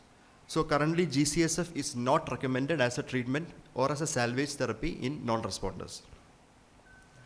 Second is extracorporeal liver support devices. So we have Mars, we have Prometheus, we have, people are looking at plasma exchange, but the best of the lot is ELAD, because ELAD has actually live primary human hepatocytes apart from the standard dialysis, flow. So the trial on ELAD was also a negative one, unfortunately. So this was also a large study that was done in Europe, where they put patients with severe alcoholic hepatitis and acute and chronic liver failure on liver support devices in the form of ELAD, and they found out that in the long term, even on intention to treat analysis, they did not find any significant differences between standard care and ELAD. Plus, this is not available everywhere and it is very expensive. So this is also not a good option for salvage therapy. So actually we are left with nothing other than a transplant. So this, I think, is the most important part of my presentation.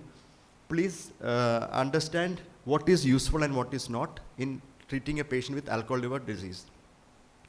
I'm sure you would have seen a lot of prescriptions on this, on ursodeoxycholic acid, vitamin E supplementation, pentoxavalin people still use, milk thistle, S-adenosine methionine, probiotics, antioxidant cocktails with the zinc and vitamin C and vitamin D and whatnot. None of this works. None of these are useful. It is actually just pill burden and financial burden to the patient. So please do not use this because they are not of any benefit. And also, most importantly, if you use only N-acetylcysteine monotherapy in alcoholic hepatitis, it leads to more death. So that monotherapy is absolutely not recommended. But we have no approved drugs for alcoholic hepatitis. So the recommended ones are corticosteroids, which is oral or intravenous. If the patient is having overt encephalopathy and cannot take orally, you can give IV until the patient is awake, and then you can switch to oral. If it's a responder, complete it. Survival in the short term, like I said before, corticosteroids or corticosteroids plus N-acetylcysteine or corticosteroids plus metadoxine.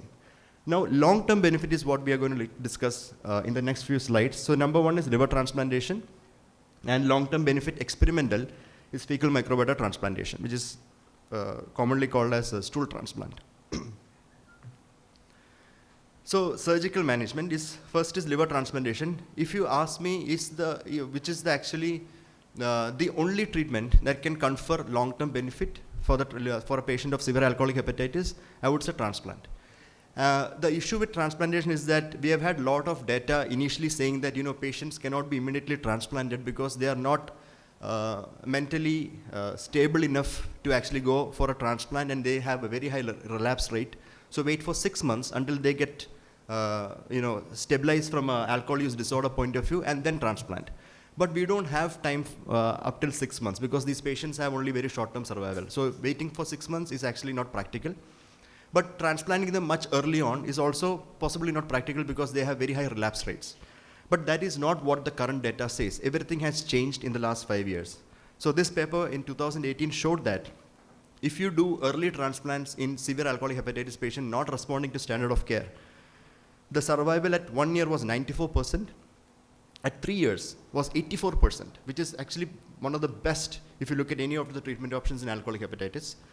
And sustained alcohol use after transplantation was 10% at first year and 17% at 3 years, which is, I would say, moderately high, but this was just sustained alcohol use, and this was not heavy alcohol use. So waiting up to 6 months and doing an early transplant actually doesn't make any sense. You can actually do early transplants because the relapse rates beyond 6 months is also the same. So early transplantation is what the European and US centers are now advocating for severe alcoholic hepatitis. Now another study recently from France also showed the same. So patients who had alcohol relapse after transplantation, the absolute difference, that is early versus late transplantation, the absolute difference of alcohol relapse was only 16.7%, which is equal to what the US group also found out. And the survival was excellent. It was more than 80% at around 3 to 5 years. And this actually led these two groups to advocate early liver transplantation without looking at patient profiles for improved survival. So this is easy for the Western countries to do, difficult for us to do, because if you have, I mean, in my routine practice, when I deal with an alcoholic hepatitis patient, it's really difficult for us to actually look at the socio-economic support, psychosocial support, because most of them are from broken families. A lot of alcoholic hepatitis patients I see are unmarried, they have businesses or they have lost businesses and they have just friends with them. So who's going to take care of them? In the Western countries, they have a system in place where they can actually look at them and give them support in the long term, which we don't have at the moment in our practice. It's not easy for us. So if we can build such a system, these patients can have very good outcomes in the long term. Now next is the experimental treatments. So currently I'll summarize all these slides also. So currently the best option for us in the long term is only liver transplantation, and in the short term it is steroids plus or minus add-on therapy. But recently there are a lot of new data coming up which says that alcoholic hepatitis is driven by changes in the intestinal bacterial population, which is known as dysbiosis. So you have eubiosis, where there is the host and the intestinal bacteria live in harmony, they are symbiotic. And you have dysbiosis when that balance shifts. The balance changes because of alcohol use. And once the good bacteria gets overwhelmed by bad bacteria in the presence of alcohol, you have something known as dysbiosis, which actually promotes and worsens alcoholic liver disease and even causes and associates with severe alcoholic hepatitis. So this is a very complex diagram, but I just wanted to convey the fact that there are multiple bacterial groups and bacterial group metabolites, because these bacteria produce a lot of hormones and peptides and everything in our body, and all of these metabolites have immense function, from immunity to inflammation to disease causation to organ protection, you name it. It has an immense function in the host. And a lot of studies, including our work, has shown that various organisms actually can be associated with various clinical events in alcoholic hepatitis. For example, if you look at Faecalibacterium,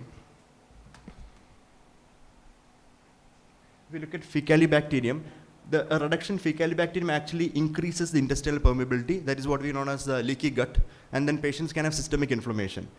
If you have a reduction in Lactobacillus and Bifidobacterium, those patients actually have more of drinking. So if you give more of Bifidobacterium and Lactobacillus to them, they have lesser chances of drinking after treatment. So these kinds of simple but effective data has now come out from a lot of basic science work, including role of different bacteria in extrahepatic organ failures also, including hepatic encephalopathy. So based on this concept, that is gut microbiome modulation towards a beneficial bacterial group, we have started on stool transplantation therapy in the experimental phases. So just an interesting aspect of stool transplant is that it's not something new. This was done about 3,000 years ago. The utility of stool, human feces, as a drug was actually written in a Chinese book known as Collection of 52 Prescriptions. And that was 3,000 years ago. And during the 2nd century AD, during the Eastern Han Dynasty, the Chinese monks, they actually started giving freshly prepared human feces to children who had diarrhea. They called it the yellow soup, and that is exactly how it was recorded. So what they would do is they would give fresh samples collected from, fresh feces collected from healthy children, mix it up with water, and then directly feed it to children who are sick. And this was the first documentation of stool transplantation in history. And later on, other Chinese monks like Jihong and Li Xinzhen, what they did was they started preparing fermented fecal suspensions and dry fecal powders, something that we are doing now. We are now utilizing lyophilized fecal powders to treat inflammatory bowel disease. And this is happening in the US now. But this was actually done centuries ago in traditional Chinese medicine. So based on this, we first created a protocol in 2014. This was at ILBS. What we did was we made an ILBS FMT protocol where we homogenized fresh stool samples in a hand blender using saline, and then we filtered it twice to remove all the vegetable and solid matter, and then infused this suspension through a nasoduodenal tube placed under fluoroscopy into patients with severe alcoholic hepatitis. So this is stool transplantation procedure for severe alcoholic hepatitis, which we first did in 2014 and published in 2016. And what we found was that patients who received stool suspensions, 88% of them survived at 1 year, compared to only 33% who received standard of care. And these patients were steroid ineligible, which means they had underlying infections, they had uncontrolled sugars, they had recent history of varicose bleed, so they were not good candidates for steroid therapy. And those patients went on to standard of care, and the other group went on to FMT. And after receiving FMT, survival was much, much higher in the treatment group at 1 year. So this we published in Clinical Gastroenterology and Hepatology, and this was the first pilot trial. Now following this, we looked at role of FMT against other treatment options. For example, we compared FMT, that is fecal microbiota transplantation, against corticosteroids, pentoxavalin, and just supportive care with nutrition therapy, and found out that patients on FMT actually had shorter and longer term survival benefit compared to any other treatment modality that we have currently. And this was published in Indian Journal of Gastroenterology in 2018.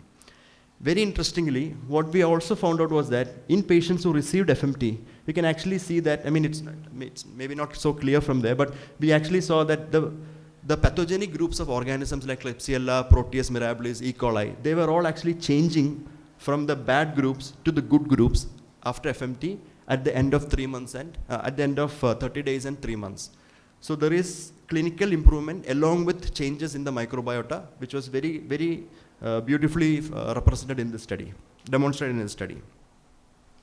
Now what about acute and chronic liver failure? So initially I said that these patients have the highest death rate, especially ACLF grade 2 and 3, where you have day 180 mortality rate is about 80 to 95%. So we did the first FMT protocol on the sickest of alcoholic hepatitis patients presenting with high grade of ACLF, and this was published in Journal of Hepatology. And we found out that in the group 2, that group 2 is higher grade of ACLF, that is 2 and 3, where their survival should have been somewhere around 5% at the end of 6 months, but we found out that the survival was 58% at the end of 600 days. So FMT actually improved survival in the sickest group of acute and chronic liver failure patients secondary to alcoholic hepatitis. Now what happens to these patients? So this is data from 3 months to 1 year. What happens to these patients at much longer term? Because we don't know, because we are infusing so much of microbiota into the patient. We are transferring genetic material. We are doing a lot of things. We want to know what happens to these patients in the long term. So that is why we recently published this study on long-term outcomes of FMT. And we found out that patients who responded to FMT sustained their response even at 900 days. That is almost up to 3 years. They had sustenance of clinical improvement along with sustenance of the good bacteria. For example, the bifidobacterium and actinobacteria groups are the good bacteria that we talk about usually when we see a change from pathogenic to non-pathogenic species. Those bacterial populations were actually maintained even up to 3 years with 1 week of FMT in these patients. And there were no adverse events, no new onset malignancies, no new onset metabolic syndrome, nothing we could find. But this is, I would still say it's a short term, just 3 years. We would ideally look at maybe 10 years to see if there is any actual long-term events. But at 3 years, we have good data to support that stool transplantation does not cause any adverse events and is actually sustainable and beneficial. So this is a small summary on this part. So what we found out was that when we give severe alcohol-associated hepatitis patients stool transplant compared to corticosteroids, in corticosteroid groups, the patients who actually responded or non-responded, in the long term, it was associated with changes in microbiota which was actually non-beneficial. For example, leptotrichia and reduction of increase of leptotrichia and reduction of bifidobacterium was very much common in patients who received steroids, and this actually related to higher death rate in those patients compared to better survival in patients who received stool transplant, and this was associated with improved and sustained good or beneficial bacterial population in these patients. Not only that, we found out that these patients actually had reduction in alcohol misuse. This is very interesting. Without any de-addiction programs, patients who received stool transplant, that particular group had lesser alcohol relapse rates. No, we do not treat them for de-addiction at all. Why? That is also to do with bifidobacterium. A group of bifidobacterium actually affects the tyrosine kynurenine pathway, which affects the brain centers for alcohol relapse. And that actually reduces craving in these patients. So FMT can actually be one of the treatment modalities or add-on modalities for safe de-addiction programs in the future. So this is how we do stool transplantation. It is very easy. All you need is to have a hand blender and a kitchen sink, and it can be done on the bedside. Sicker patients you need to do in the ICU. And a lot of benefits that we see from stool transplantation is that there is reduction in alcohol use, reduced infections, reduction in portal hypertensive complications, reduction in encephalopathy, which is very important because bifidobacterium, actually reduces encephalopathy. And also patients had lesser infections in the form of reduced multi-drug resistance. So when we looked at the multi-drug resistance gene expression in patients who received FMT, we found out that the multi-drug resistant gene expressions in the intestines actually reduced in these patients after FMT and not with standard of care. Now, what more do we have in the future for these patients? So I just want to highlight this one paper which came in Nature about, I think, 3 years back. And this is from University of California, San Diego, where they found out that in patients with severe alcoholic liver disease, especially alcohol hepatitis, a particular bacteria was associated with the severity of the disease, and that was Enterococcus faecalis. So if patients had a higher relative abundance of Enterococcus faecalis, those patients had severe alcoholic hepatitis and poor outcomes. So what these researchers did was that they used a bacteriophage which specifically targets Enterococcus faecalis. And Enterococcus faecalis produces a particular cytolysine that causes hepatic damage. So when you release bacteriophages into the system, and this is the bacteriophage therapy was done in animal model, and when they gave phage therapy, these phages went and destroyed the Enterococcus faecalis in these patients, and those particular animals had a better survival. So phage-directed therapy of specific pathogenic bacteria in alcoholic hepatitis is one of the future treatment options that we can wait for. And phage therapy is very, very simple in the sense it has very minimal side effects, but only issue is that to make a phage cocktail and to identify the phages which work against specific groups of bacteria, it's quite difficult. It requires a lot of funding and work. So this is my final treatment algorithm for alcohol-associated hepatitis. So if a patient comes with acute hepatitis and jaundice, look at alcohol use disorder, confirm there is clinical and biochemical features of alcoholic hepatitis, consider liver biopsy. If the liver biopsy is not there, you can still treat as probable alcohol hepatitis. Look at the MELD or MDF score, assess for severity. If there is severe alcoholic hepatitis, go for prednisolone therapy first. And if the patient is not actually a good candidate for prednisolone therapy, for example, there is active variceal bleeding, uncontrolled sepsis, uncontrolled diabetes, multiple organ failure, then depending on the complication, you treat the patient as supportive.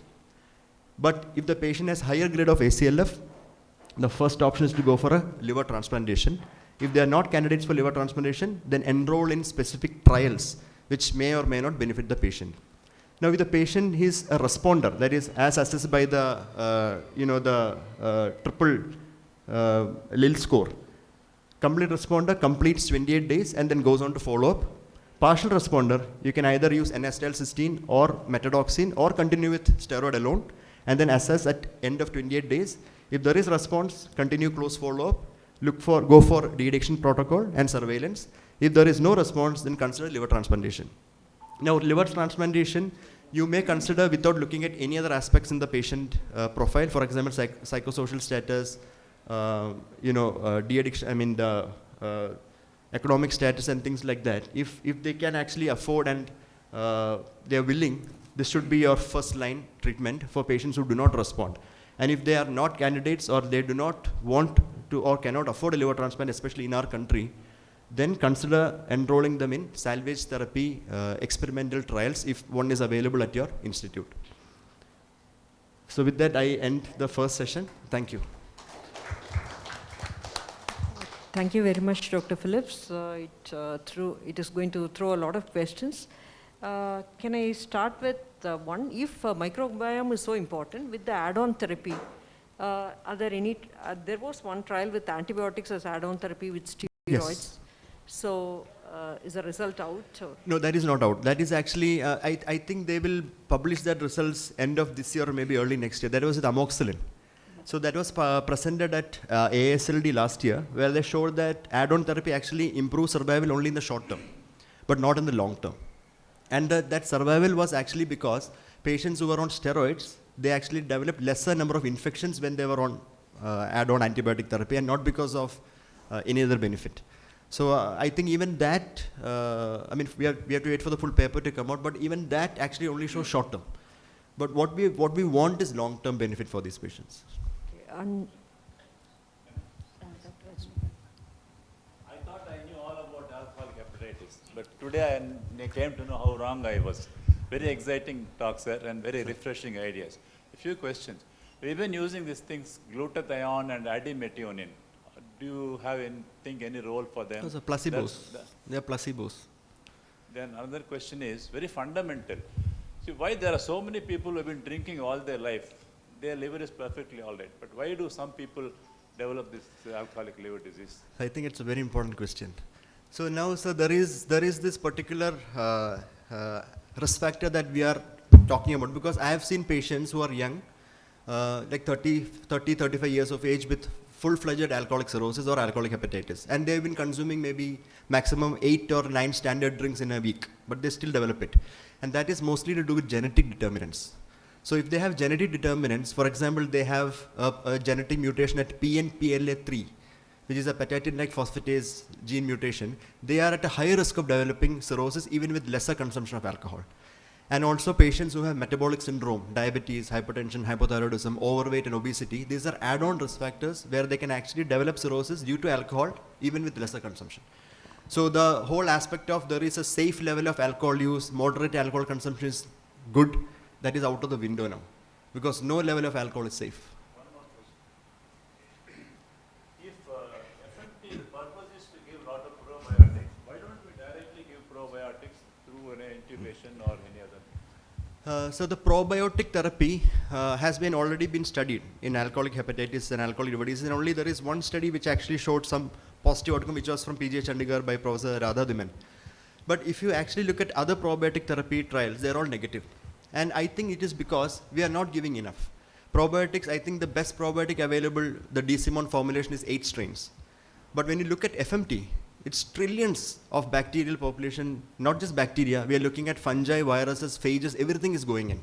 And it's the whole system that works. So I would always say that when somebody asks me why not probiotic, I would say that there are 100 people coming to kill you, and you are sending one person to kill them. That is probiotic.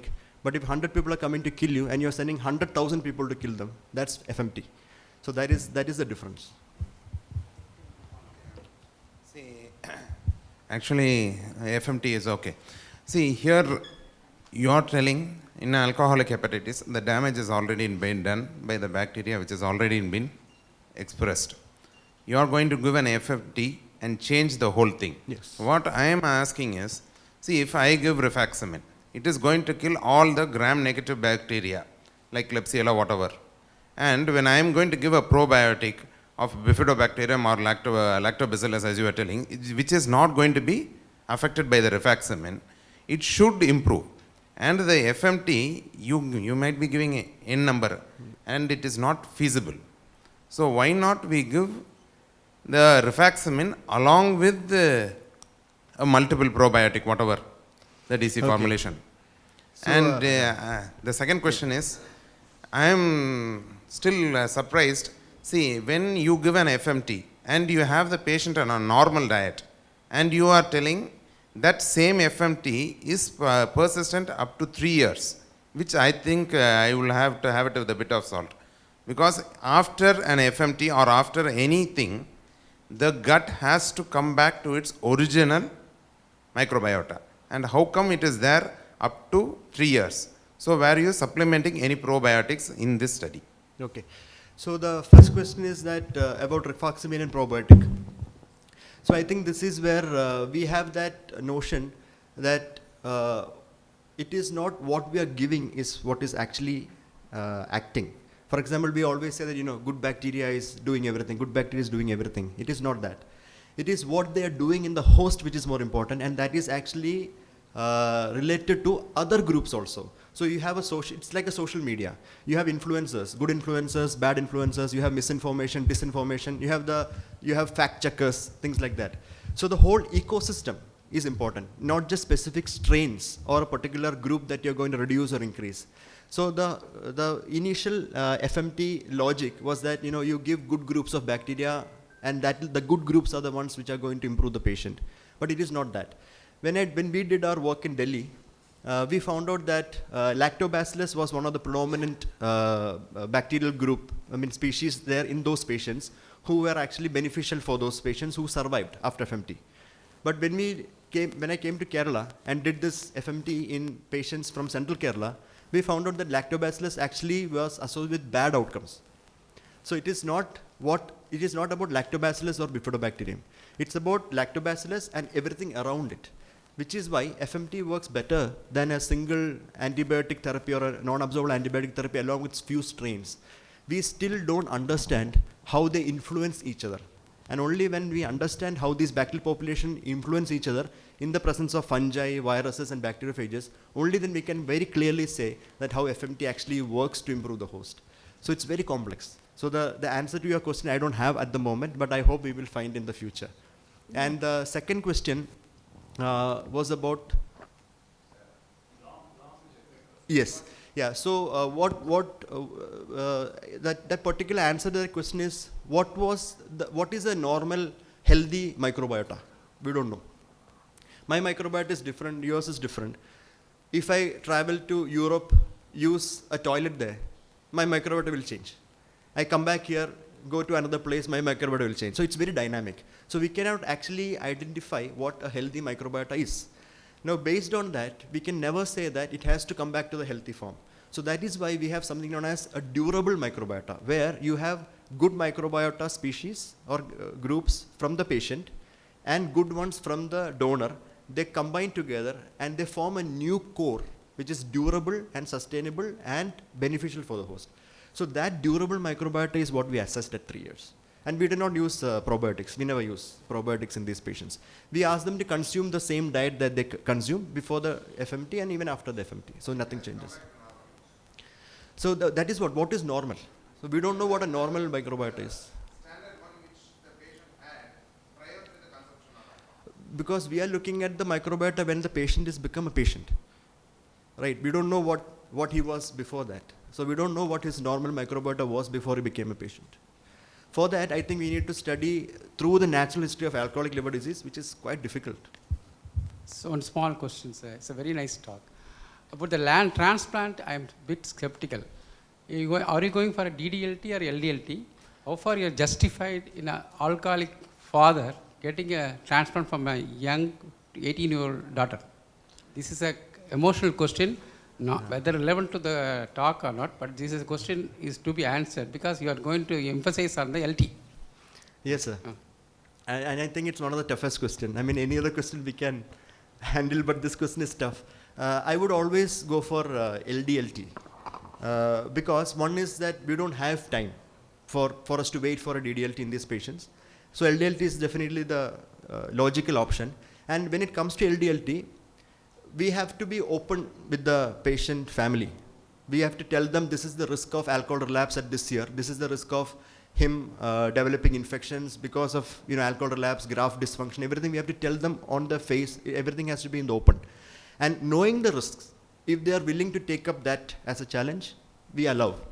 Because we cannot deny a transplant just because we think that this patient is going to drink and the money is going to get wasted.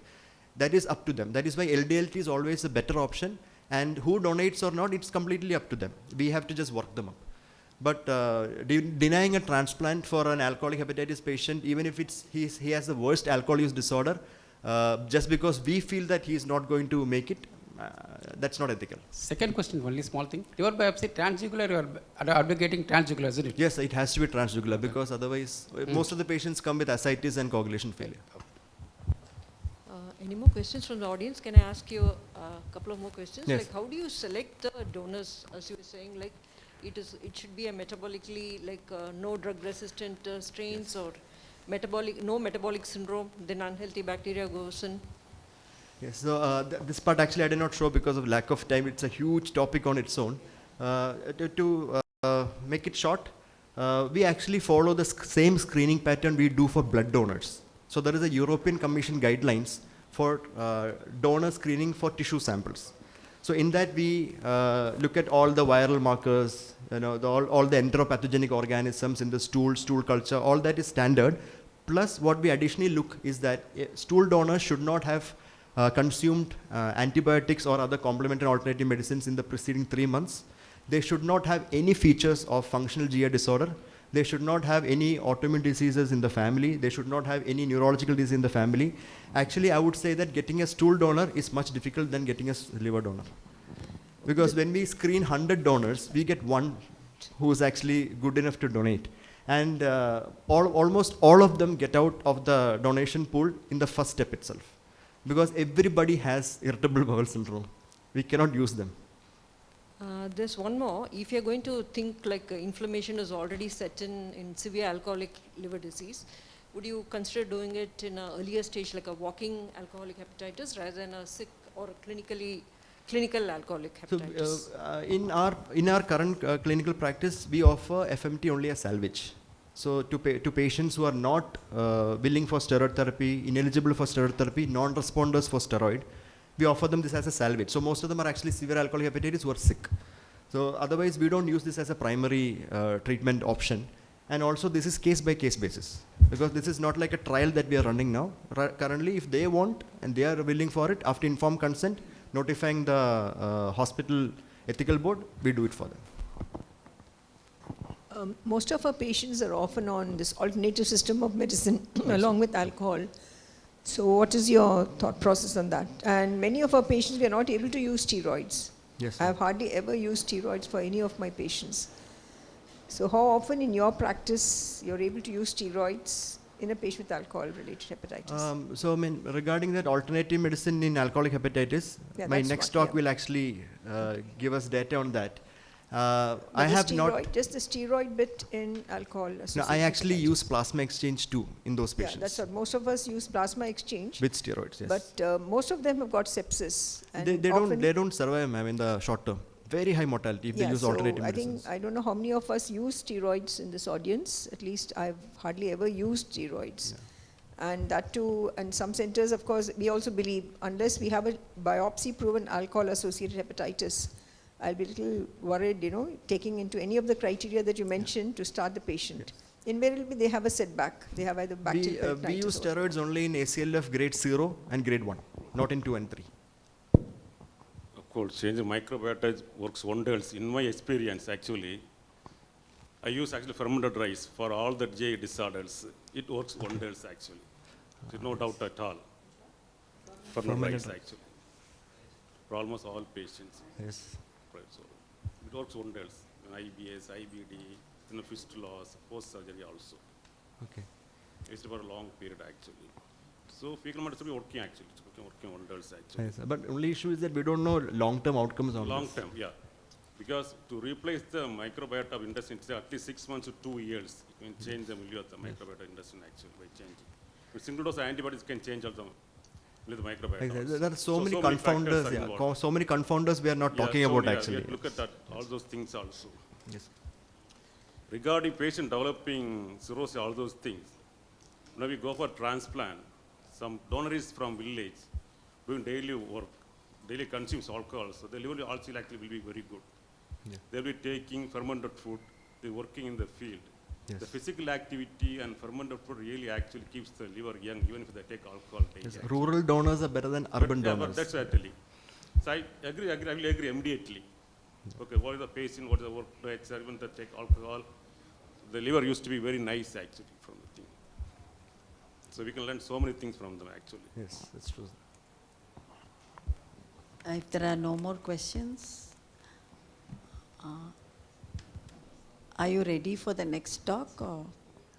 yes, maybe. Actually, this talk is longer. Thanks. Would you like some coffee or something? No, ma'am, I'm fine. I'm just happy with water.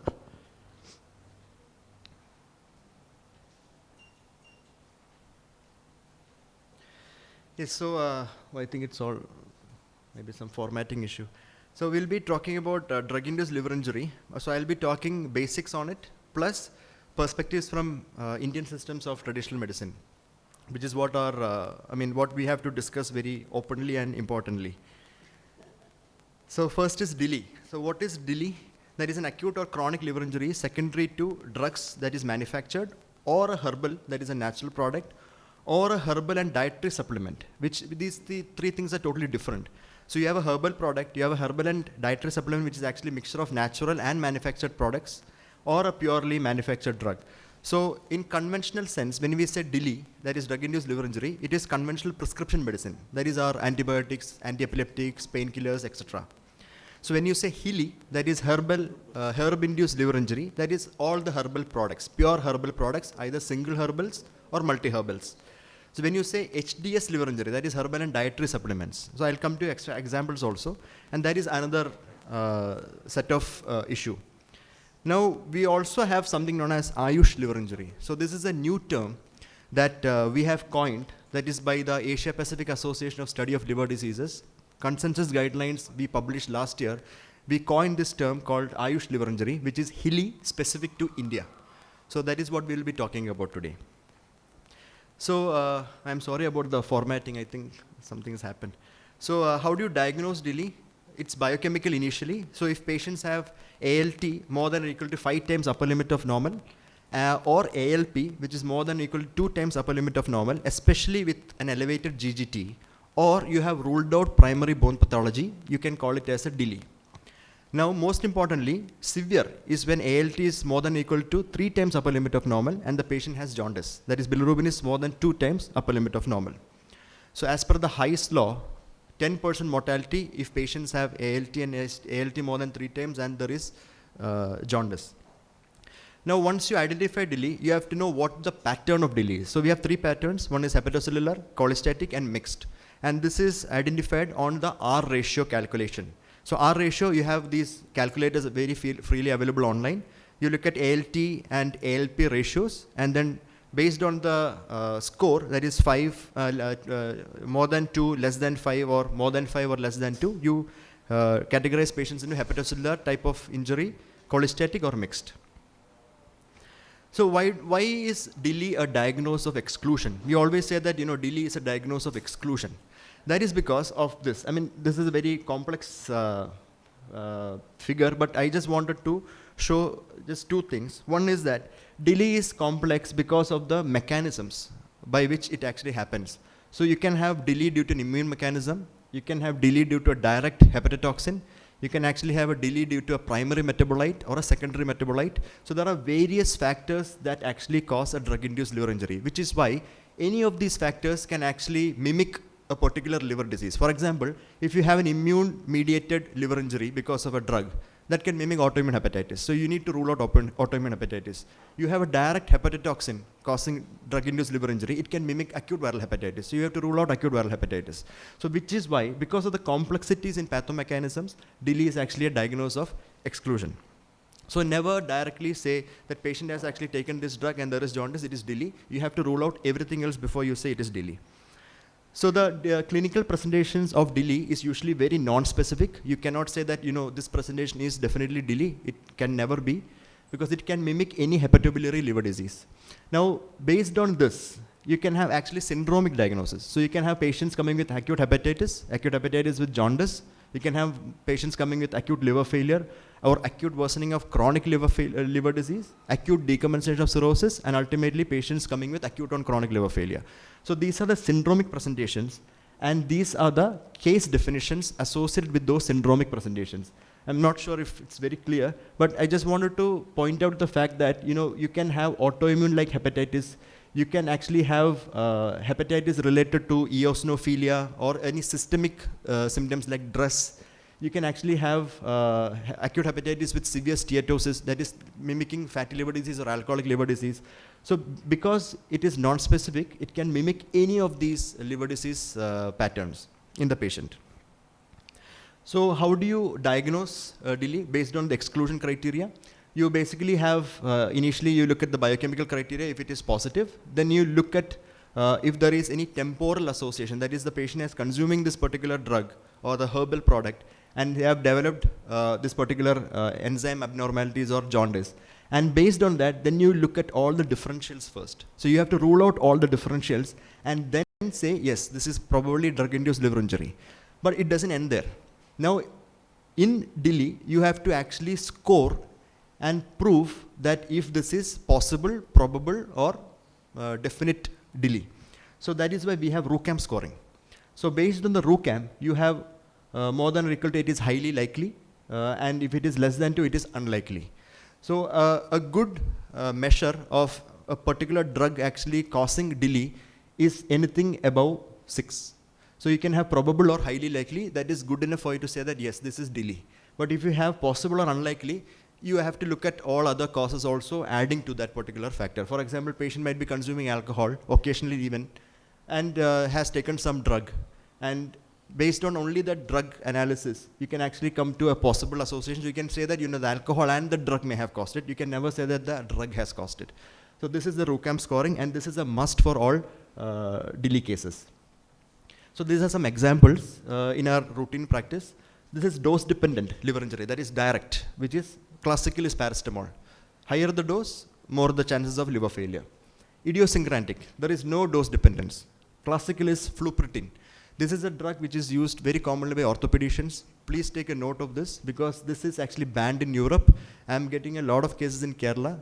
Flupirtine is actually a hepatotoxic agent beyond the first week of use and can actually lead to acute and chronic acute liver failure.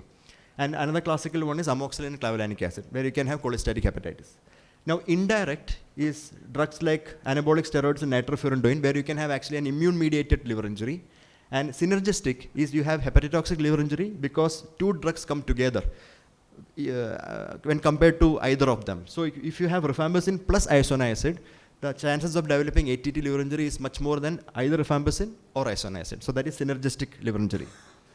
Now, when you look at herbal component of this, so you can have direct or dose-dependent liver injury, which is classically seen in green tea. So if you are drinking green tea, it is fine, up to 3 cups a day. But if you are taking green tea extracts, it is dangerous because it contains something known as epigallocatechin gallate. And if the levels of epigallocatechin gallate goes more than 800 nanograms per day, it can lead to severe liver injury, including patients who develop acute liver failure. So this is dose dependent. It's equivalent to our paracetamol poisoning. Now, idiosyncratic, that is any dose can cause liver injury. Number 1 is Giloy. That is Tinospora cordifolia, which was one of the most important herbs that was promoted as an immune booster during the COVID time. And Polygonum multiforum is a traditional Chinese medicine that has something known as anthraquinone, which is actually an imodin, which is the plant chemical, which is highly hepatotoxic.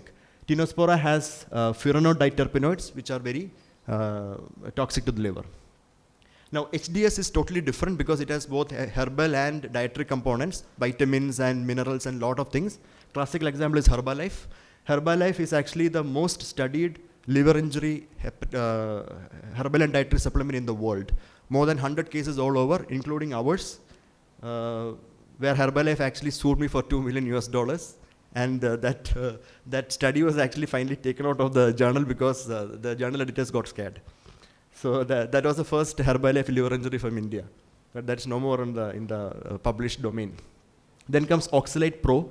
So these things actually have hepatotoxicity because they have multiple direct liver toxic agents or they are contaminated. So Agiline, I'm not sure if, I don't know what the Tamil name is. This is known as bale fruit. Bale fruit. So bale fruit contains Agiline, which is highly hepatotoxic. So this particular herbal and dietary supplement had synthetic Agiline, and that actually led to liver transplantation in the United States, and this company was actually then shown the door by the US FDA. Other agents like Mufri contains Chinese skullcap, which is a very commonly used herb by rheumatologists and orthopedicians for arthritis. This is highly liver toxic. So you should actually have an idea about all of these agents in your routine clinical practice to identify herbal and dietary supplement liver injury. It's very important. And complex herbal liver injury is your classical Ayurvedic multi-herbal products. So you have these kashayas, you have aristas, everything containing almost 20 to 25 herbal components, and they actually cause complex liver injuries where you can actually have multiple patterns of liver injury on biopsy and also clinically. Now, causes of DILI, current status, globally it is still acetaminophen. Second is antibiotics and then anti-epileptics. In India, in 2010, it was ATT, followed by anti-epileptics and antibiotics. In 2020, that was just 2 years back, when the Asia Pacific Association of Study of Liver identified in India, that is an INDILI, we have an Indian DILI organization, they found out that anti-tubercular drugs were number one, followed by complement and alternative medicine, and then anti-epileptics. So antibiotics came off. So we have CAM coming in at number 2 in acute DILI. But when you look at Asia Pacific region, recently in 2021, the number one cause of acute on chronic liver failure due to a drug is complement and alternative medicine. And I think this is mostly because of cases from China. Because in China, the policy is that you have to treat by integrative medicine. It is not purely science-based. If they don't treat integrative medicine, they get into trouble. And you cannot say that you cannot treat with integrative medicine, they'll go to jail. So every doctor has to be open-minded there, and you have to treat with both modern and integrative medicine. So we have a lot of herbal liver injury coming in from China, and which is why I think CAM became number one in the recent analysis on acute and chronic liver failure. So how did we get there? Simple. We don't regulate. We promote. So if there is something that we need to understand is that herbal and dietary supplement related liver injury or adverse events or herbal adverse events are avoidable liver health burdens. They are avoidable. Like alcohol, you can avoid it. But to avoid it, you need to actually educate the public on, you need to avoid this and it's not good for their health. But that does not happen here because it's a huge business. So which is why we have more of promotions and less of regulation, and we end up with all these new data on complementary and alternative medicine. So in the context of Indian systems of medicine, I would like to show serially what we have published, what has been published in literature. So this was the first report of liver injury due to an Indian Ayurvedic product, and this was in 2009, and this was from Germany. What they found out was that these 4 products, this is Bakuchi, Kadin, Brahmi. Brahmi is given to children for improving memory, and Ushir, which is actually a type of herbal tea. Patients, a 64-year-old took these for vitiligo based on a telephonic consultation, not a real consultation. And after consuming them for about 9 months, she started developing severe acute hepatitis, and it was ANA positive. There was no biopsy done in this case, but after stopping the drugs, the whole liver disease aspect, liver injury aspect actually vanished within a month. So the authors actually concluded that, based on the causality assessment, these drugs, especially Bakuchi, was the commonest cause of liver injury in this patient. Now, I would want to show you the complexities associated with using multiple drugs. So the whole aspect of alternative medicine is that they say that we treat the root cause. So by treating the root cause, they are actually treating multiple symptoms. So for each symptom, they actually prescribe multiple drugs. So if you look at an alternative medicine practitioner's prescription, it's always multiple drugs.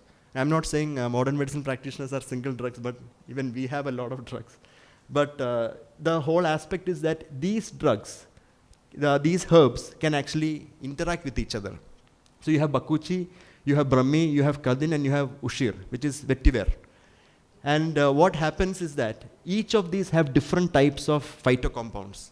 And each of these phytocompounds have different effect on the liver. For example, the furocomeroins in Bakuchi can actually inhibit the cytochrome P450, and that can actually induce or inhibit that enzyme activity, which will increase or decrease the presence of the activity of another drug which that patient is consuming.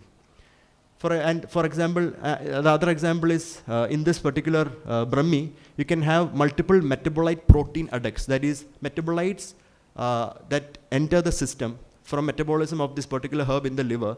It can adduct with other proteins and form some new compound which is actually toxic to the liver. Catechins, they are immunogenic, and sesquiterpenes, they are direct hepatotoxins. So each of these have different types of toxicity on the liver, which is why when you do a liver biopsy in these patients, you will see that there is some feature of autoimmune hepatitis, you will see some feature of eosinophilia, you will see some feature of necrosis, and you will see some feature of steatosis or some other things, which is why drug-induced liver injury biopsy, you cannot prove. It is very difficult because multiple different types of patterns of injury happen in that, which is exactly why it's very difficult for us to confirmly say that, this is drug-induced liver injury without any other actual good data, which is clinical data and RUCAM scoring. Now, this kind of multi-organ, multi-pronged attack on the liver was initially diagnosed actually in 1997 by a group of, the next slide is that actually, by a group of researchers who identified that when patients with cirrhosis, alcoholic cirrhosis were given LIV52, I think it's a very commonly used drug. They were given LIV52 and patients actually died when they were compliant towards consuming LIV52. So LIV52 actually caused more death in cirrhotic group of patients, and this was actually published in 1997 in Journal of Hepatology. This is that. So in this study, it was a randomized double-blind placebo control, top of the game. They showed that when patients were actually given LIV52, the patients who had child B or child C, when they took LIV52, they actually had higher death rate compared to the patients who were on placebo. And out of the patients who were taking LIV52, patients who were adherent and compliant to taking the medicine died more. So if you have less compliance to LIV52, you'll live more. And if you have more compliance to LIV52, you'll die. So this is what they found out. And very interestingly, after this study came out, the US FDA actually banned LIV52 marketing in the United States. You will not see Himalaya LIV52 in the United States, not even online. You will see that they have changed the name to LiverCare.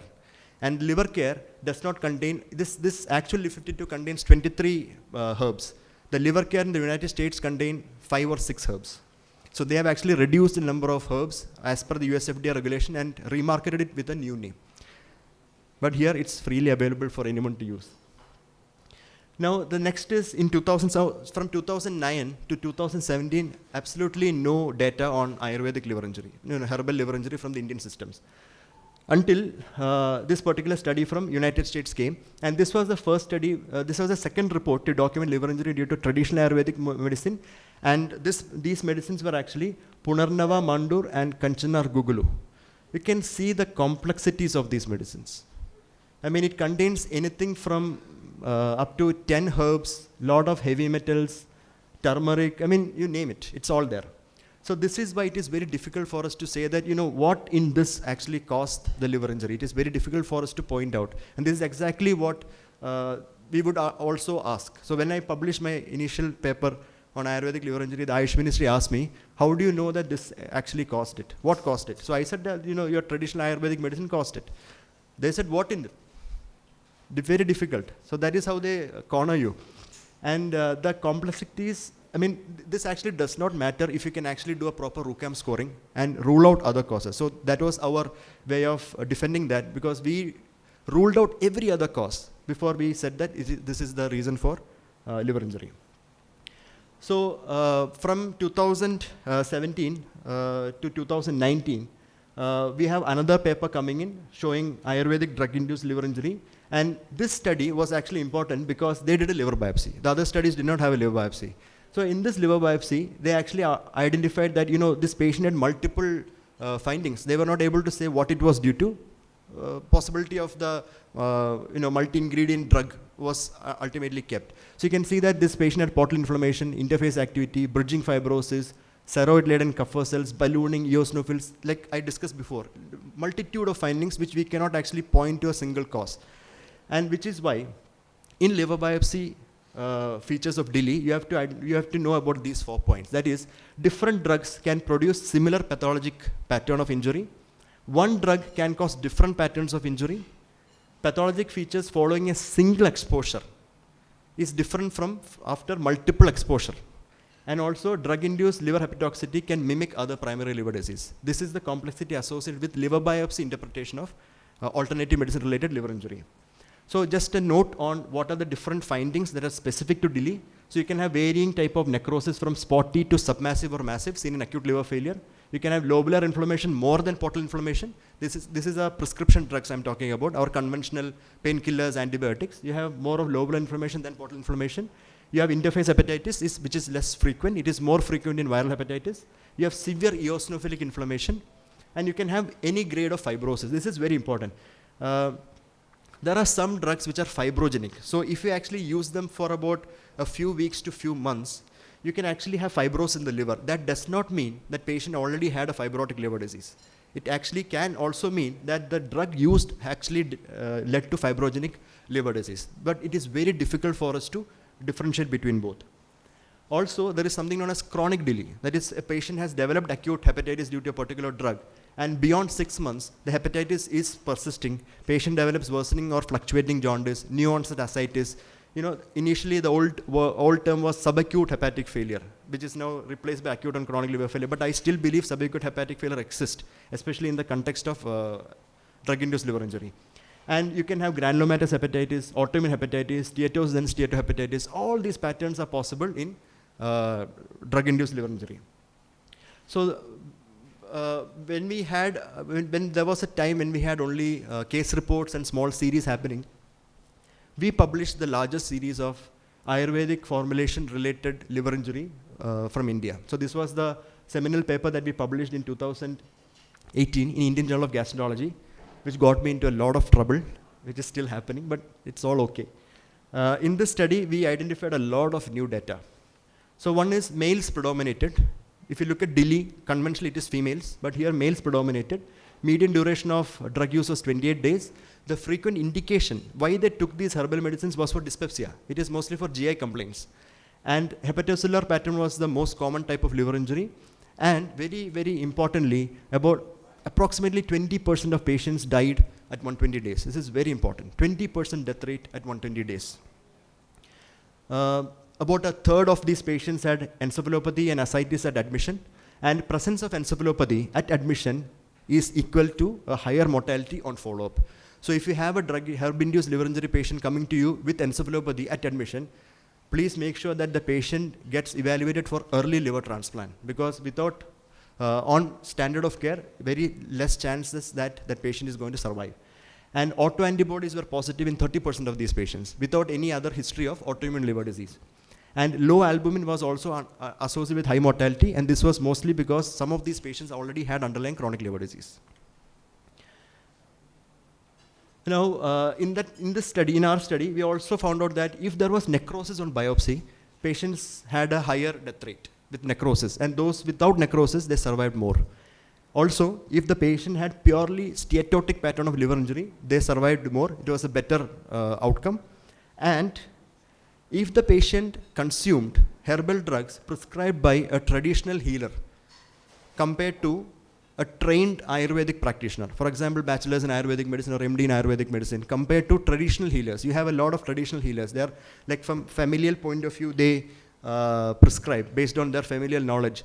So it was associated with higher death rate because those samples were more crude, unlabeled, and we had no idea what it contained. But we analyzed these samples and found out that lead was present in 73%, mercury in 64%, arsenic in 58%. Also, the highest levels of lead was 7,318 milligram per kilogram, which is ppm, parts per million. Mercury was 751, arsenic was 111. Arsenic and mercury levels were associated with mortality. So if a herbal preparation contains more of arsenic or more of mercury, chances of that patient actually dying in the long term is more. Now, multiple hepatotoxic volatile organic compounds also were identified by us, which we have very in detail presented in this paper. Now, after this study, we looked at what happens if cirrhosis patients consume Ayush group of medicines. So this was published in Hepatology Communications in 2019, where we found out that when we looked at all the cirrhosis patients coming to our unit in the last 2 years, 68% of those patients had used complementary medicines at some point in their disease time from the diagnosis. And out of that 68%, those who used complementary medicines, 35% developed acute and chronic liver failure. And out of 35% who developed acute and chronic liver failure, almost half of them died at the 1 year follow-up. This is extensive data. I mean, this is actually criminal. This is avoidable. All these deaths are actually avoidable. Because they developed ACLF, they had a very high mortality at 1 year follow-up. And very interestingly, 77% used Ayurvedic medicines, not Siddha or Unani or anything. Ayurveda was number 1. 30% of them used medicines from traditional healers without any prescriptions. And very interestingly, more of these patients, that is 63% self-medicated because of social media. So they found out on WhatsApp and Instagram and Facebook and whatnot, and they started developing their own concoctions and they started taking those. So 63% was because of social media prescriptions. Now, patients who had encephalopathy at baseline, the mortality at 30 days was high. Those who had bilirubin at baseline more than 12.5, they have a mortality at 3 months. And those who had infection, that is hyponatremia or sepsis, 6-month mortality was high. And only the grade of ACLF predicted long-term mortality. So this is very important data. So if you have a patient with acute and chronic liver failure coming to you with encephalopathy, high chances of him dying at 1 month, early transplant. If he has no encephalopathy, no sepsis, the high chances that he will survive up to 1 year if he has lower grade of ACLF. So he's in ACLF grade 0 and 1, no encephalopathy, no sepsis, then you can manage him medically. But if he has any of these features at baseline, then you have to categorize that patient as to where and when he will go, should be worked up for a liver transplant. Out of that, encephalopathy was the worst. So in this particular paper, we also identified multiple agents that these patients were taking. So you can see that all of them were taking multiple agents. And it included from aloe vera to Phyllanthus neruri, which is Kedar Nelly, to bitter oleander, sweet broomweed, guava leaf extract. Guava leaf extract is very commonly taken in Kerala for diabetes. They mix it with hot water and drink the decoction to reduce sugar levels. It's very hepatotoxic. And passion fruit leaf and multiple other herbal components were taken. And as you can see, because it was all multiple type of herbal products, the liver biopsy is all so different. Lot of variable findings. So that nothing strongly to conclude or for us to say that, you know, this particular herb causes this particular liver injury, we cannot say with these because it's all multiple products. Now, very interestingly, what we did was, we looked at a group of patients who developed prescription-related DILI. That is, patients who are developing drug-induced liver injury due to antibiotics, anti-epileptics, painkillers, etc., and compared that group in the long term regarding survival with the group that developed drug-induced herb-induced liver injury. And we found out that the ones who presented with conventional prescription drug DILI, they had a 72% survival compared to only 50% survival in the patients who developed herbal liver injury, which means herbal liver injury is a much more serious and severe form of liver injury when you compare it with our standard DILI. So HILI is far worse than DILI. So if somebody gives you an argument saying that, you know, even modern medicines can cause liver injury, this is the answer to it. Yes, it can cause, but it kills lesser. This kills more. And this was also part of our study. Now, this is, I think, ma'am, this was your question. When alcoholic hepatitis patients, I mean, anybody who has jaundice in Kerala, they actually go for Ayurveda and other traditional medicines first because they think it is, because they think it's natural and safer, and then they come to us.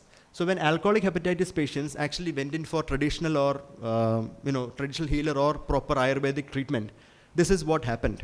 So what we did is we had two groups. One was standard, that is alcoholic hepatitis who came to us for standard of care, and one group was alcoholic hepatitis who took herbal drugs and then came to us for care. So when we looked at the liver biopsies, we found out that this is the classical liver biopsy of alcoholic hepatitis, the control group. When we looked at the other group, you can see that a lot of other findings have come in. For example, eosinophilic infiltration, sinusoidal dilatation, sinusoidal fibrosis, severe cholestasis, various grades of necrosis. Usually alcohol does not cause necrosis, but alcohol plus drug causes necrosis. So if you have a patient of alcoholic hepatitis and in the biopsy you see extensive necrosis, confluent necrosis, bridging necrosis, always make sure that there is a second insult. It can never be purely due to alcohol. So when we looked at the survival, the 6-month survival for alcoholic hepatitis patients on herbal drugs was only 18%, just 18%. And compared to standard of care, it was 52%. So more than 52% patients survived at 6 months when it was standard of care. When it was Ayurvedic drugs, it was just 18%.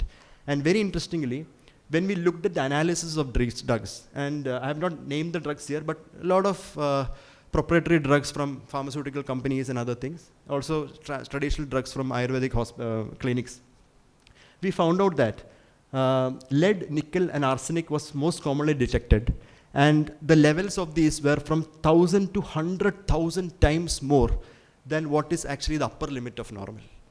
1,000 to 100,000 times more of heavy metal content we found out in most of these drugs. And a lot of these drugs were actually adulterated with modern medicine. So we identified antibiotics, NSAIDs, antidepressants, chemotherapeutic agents, herbicides, insecticides, and pesticides. So all of these actually added to the worsening of liver injury because they are either contaminated, adulterated, or had direct hepatotoxic effects. Very interestingly, some of these drugs also had animal products, animal parts. For example, there is this particular drug which actually had excreta of baby elephant and civet cat semen. I'm not sure how they actually procure it, but it is what is written on the drug leaflet. Now some miscellaneous reports, which is very important in clinical practice. Ashwagandha. I think a lot of people use it, especially younger generation, for gymming and all that. They use ashwagandha. And also it's a very commonly used herbal product for insomnia. And what happened was that the ashwagandha liver injury is now getting highly reported in the world, as is turmeric. Now you'll say turmeric is such a benign thing. How can it cause liver injury? Actually, turmeric is not so benign because turmeric supplements or extracts are actually prepared to increase the bioavailability. If you directly take turmeric in your milk or directly consume turmeric, nothing is going to happen because it has very poor bioavailability. Less than 1% gets absorbed. So the haldi, doodh, and all the other things that people actually take to reduce cold and all, it's actually absolutely useless because it does not get absorbed. But you'll definitely get the benefits of the milk, but not the haldi. So to increase bioavailability, they add pepper. So once pepper is added, it increases bioavailability. And what happens is that in longer use, we have identified that patients actually can develop autoimmune-like hepatitis with turmeric use. And ashwagandha, the most common type of liver injury is cholestatic hepatitis. So this is a simple tabular form. You have actually, the Italian government last week, the Italian Medicines Agency last week has told turmeric supplement sellers to stop selling turmeric supplements and stop talking about benefits of turmeric in Italy. So they have completely banned turmeric supplements in Italy because of this large data that has come in from there. Almost 100 cases and 23 were very severe hepatitis cases, most of them mimicking autoimmune hepatitis. Also, ashwagandha liver injury is now very commonly identified, especially from the US, because ashwagandha is now a big deal in the US. And I think it's all because of the promotion from here. Now, other few commonly used Ayurvedic products that you should know about is Nirmulli. I think this is commonly used in Siddha, which is marsh babel. It can cause granulomatous hepatitis. Second is Gugul. Gugulu lipid is basically something that they use to reduce cholesterol and everything. That can actually cause severe eosinophilic zone 3 necrosis. And we have had multiple patients coming. This is actually all my patients' biopsy pictures. So we had patients coming with Gugulu-related liver injury. Aloe vera. This is one of the most important wellness products sold all over the country now. Aloe vera can actually cause severe hepatocellular injury, which mimics acute viral hepatitis. So if you have a patient who has acute viral hepatitis kind of features with fever and very high SGOT, SGPT, and you actually have all the viral markers negative, please ask for wellness supplements. It might contain aloe vera. That can actually cause severe liver injury. And this is also an important wellness product that you need to identify. This is known as Noni. Noni juice is very commonly used by wellness industry people, marketed for diabetes and wellness and so many things, for PCOD, diabetes and everything.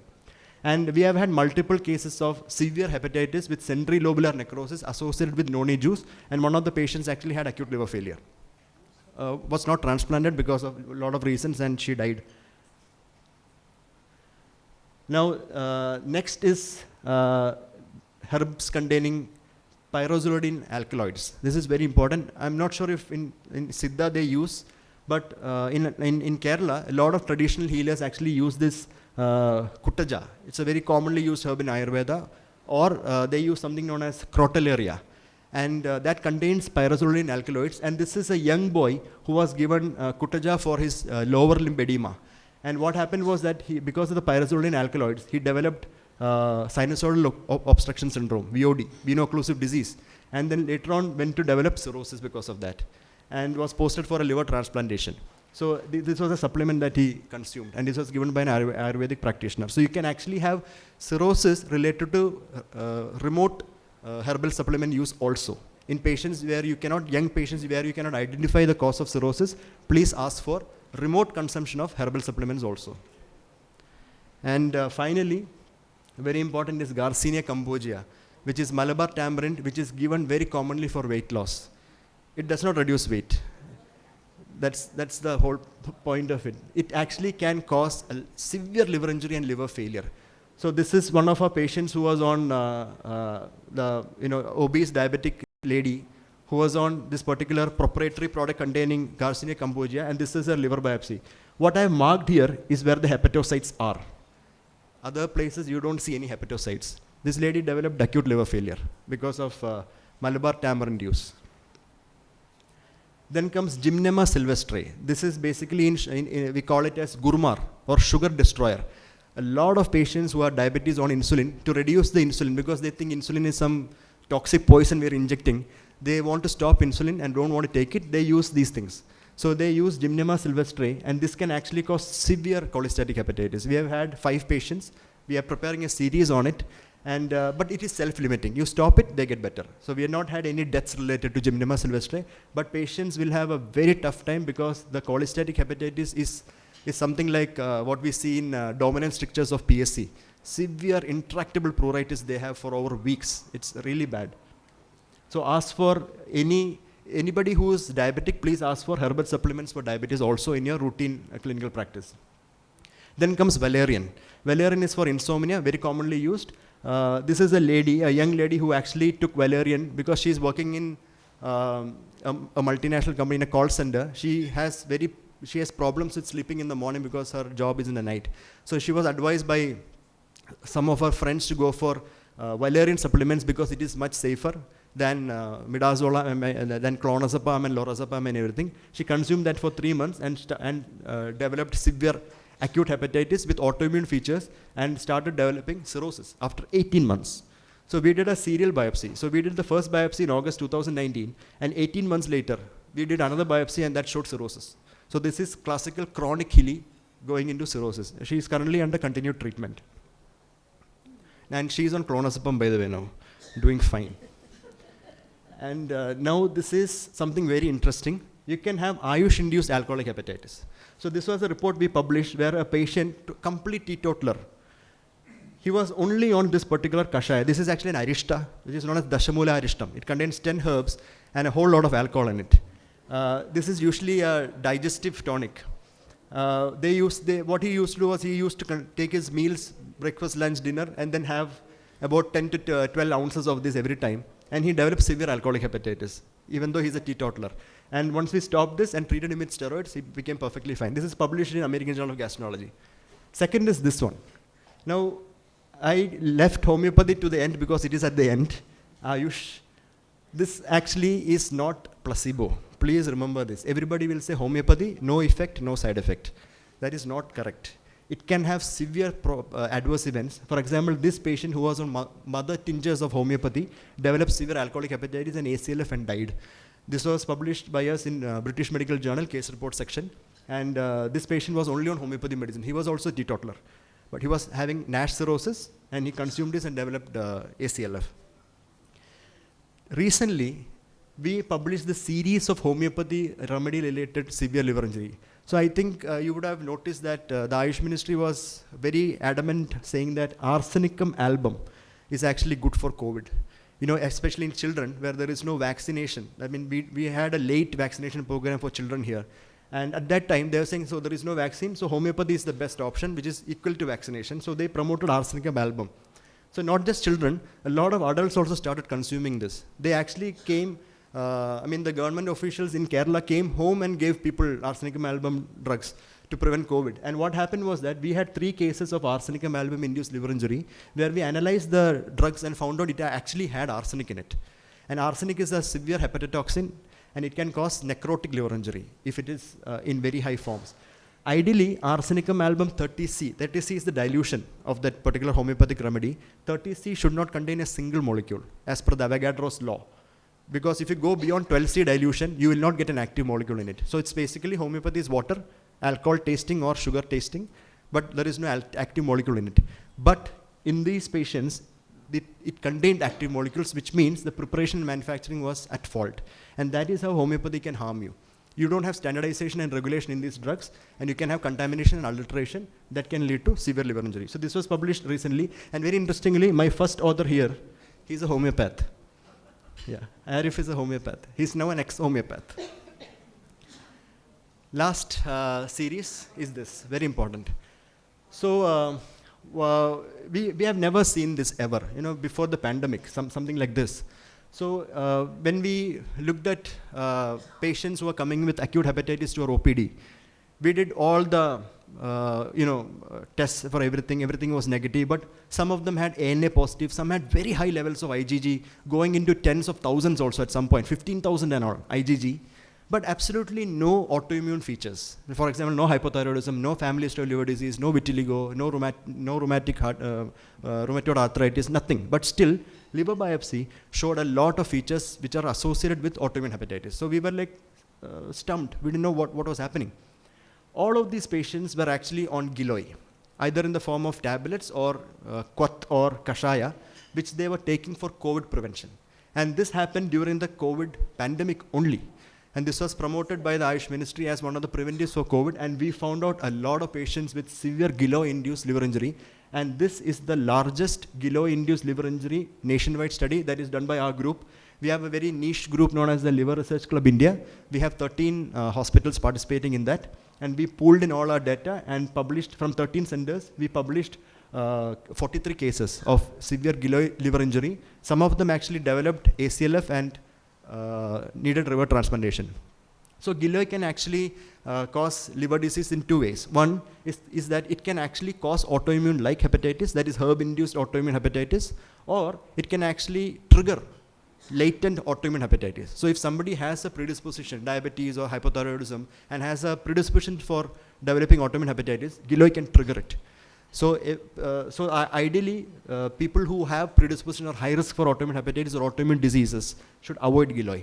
Because once this came out, even this got us into a lot of trouble from all over India. But now people understand. I mean, the whole aspect is to make the public understand and not the regulatory bodies understand. So after this paper came out, now we are seeing very, very, very less number of Giloy liver injury, and also because now COVID is gone and monkeypox has come. So I don't know what they're going to bring out next. So this is how Giloy causes severe liver injury. There are different clinical profiles like we discussed previously, and very different types of liver injuries. Almost all of the liver injuries are consistent with autoimmune phenomenon or autoimmune-like hepatitis. And these are the agents inside the Giloy, the phytocompounds that can actually cause, there are studies on it. It can cause polyclonal B cell activation, macrophage activation, and autoantibody production. This is how Giloy works to harm the liver from an immune-mediated aspect. So how do we treat? First is to discontinue the implicated agent.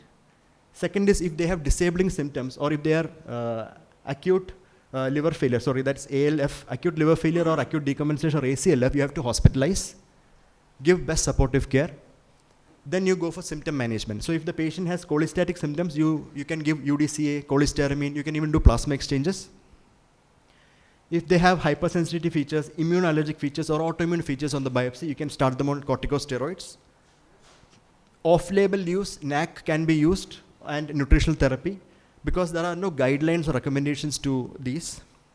And if the patient is in liver failure or higher grades of ACLF, liver transplantation is the only way. And in India, when we looked at the Indian DILI data, from the use of Ayush, 13% of all cases of DILI was actually because of herbal medicines, which is actually quite a large number. And this is actually from limited number of centers. So if you actually look at nationwide data, it will be much more. So this number is going to increase only in the future. So this is what we published as part of the consensus. So my summary and takeaway point is that, and these points I have actually borrowed from our, what we wrote for the consensus is that prevalence of Ayush use and incidence of Ayush DILI is currently unknown. We don't have region-wise data, we don't have a proper nation-wise data. ROCAM, along with other systematic and objective clinical and investigational review, will help diagnose Ayush DILI through a diagnosis of exclusion. Ayush-related DILI presents with variable symptoms and signs, and it is always a diagnosis of exclusion. And the diagnosis of Ayush liver injury does not require a liver biopsy. It does not, because you just need a ROCAM scoring to say it is probable or highly probable, but is recommended if you want to prognosticate well. So usually when you talk about conventional DILI, you don't say do a biopsy. It is not mandatory. But in Ayush DILI, I would suggest that we do a biopsy, because then you can actually prognosticate the patient based on the biopsy findings, whether they will require an early transplant or a delayed transplant or no transplant at all. And withdrawal of implicated agents and providing targeted symptomatic care are currently what is recommended for this difficult to treat disease.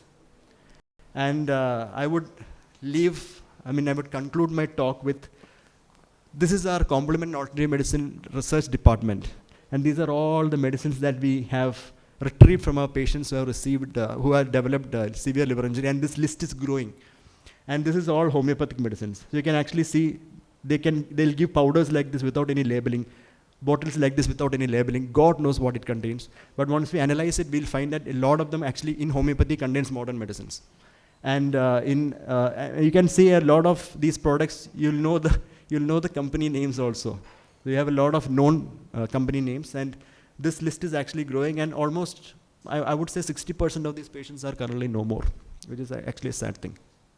Thank you. Thank you, Dr. Abhi, for that illuminating lecture on a topic that is very important from the public health perspective. So I have one question. How do we establish causation more than an association in these cases? Have we moved on to any animal studies or tried to recreate this liver damage with some other lab experiments? So I've been 2 points on that. One is that for causation, the causality assessment tool is enough. The ROCAM or the COIMS tool is enough for us to associate causation to these drugs. To prove that this is, yes, due to this, the problem is that we cannot do this in the human population because it is unethical. Second is that animal models of drug toxicity actually do not always correspond with human toxicity.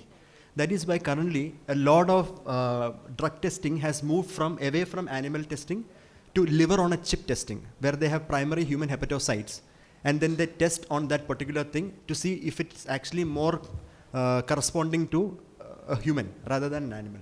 So animal testing is very difficult, and also even if you test these products, most of them are multi-herbal products, and you will actually not be able to say what is actually causing the liver injury. It's impossible. So I think best bet is a causality tool for us. I suggest we employ some personal bodyguards because you're treading on very sensitive toes, because the primary claim of this alternative practice is no side effects. But we have given a hammer blow to this unproven claim that this happens. Now, apart from that, now you are analyzing all these products. Do you have a specialized, dedicated lab where you can do all this analysis? We have actually a government lab supporting us, and they charge us a very nominal fee. And what they do is they do ICP-MS, that is inductively coupled plasma mass spectroscopy, and GC-MS-MS, which is gas chromatography mass spectroscopy the latest state-of-the-art analysis where we can actually identify any substance in these products. And we are doing it continuously with them. So they have given us good support. As a practicing clinician, I have problems. See, patients might say, I'm using this drug. So who is going to give me advice whether this particular component is harmful? Do you run a guidance cell like that? Can we address you? Suppose this patient is using this, is it harmful or not? Can you give advice? So we can definitely do that. Based on whatever data we have collected, we can, but we have not actually done it from a larger point of view, we have not. Because what we identify in one, for example, in one of the Himalaya products, we identified a lot of antibiotics. Another batch, we identified a lot of chemotherapeutic agents. So in that first patient, it was antibiotic associated DILI. In the second patient, it was possibly chemotherapy. So this is the problem. But we always say that, because these are untested and not ideally studied from a toxicity profile, avoid it. And if other causes are all ruled out, definitely this is probably the reason of delay. And then you advise the patient accordingly so that they don't opt for such alternative treatments in the future. Exactly, yes, sir.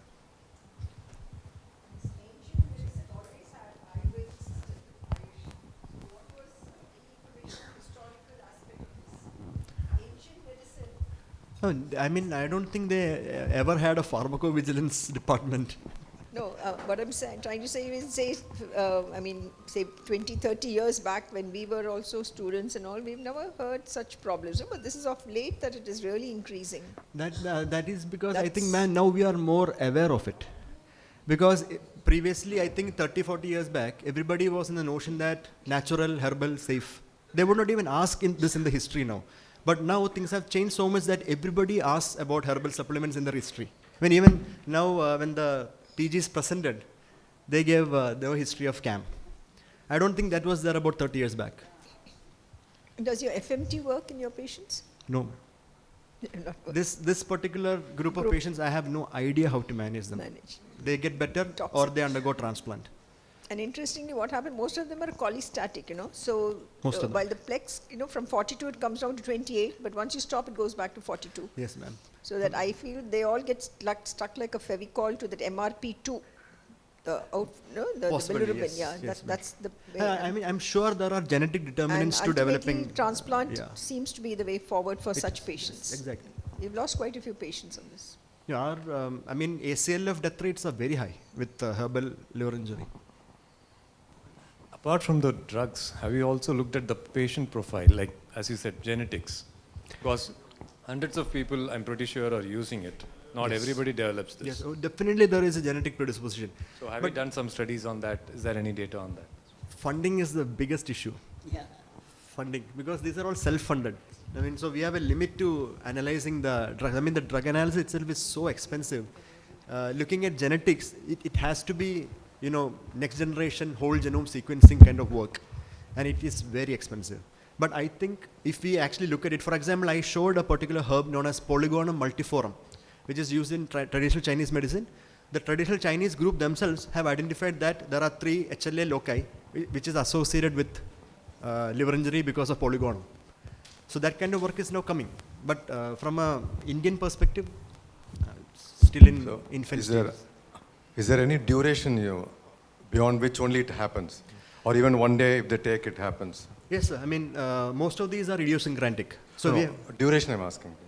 Or taking. Of the native medication? Yes, definitely.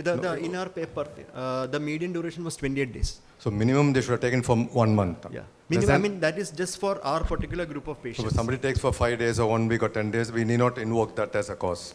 No, we should, because green tea toxicity can happen in 5 days, 3 days also. Ashwagandha, we have had patients who have consumed for 2 days and happened.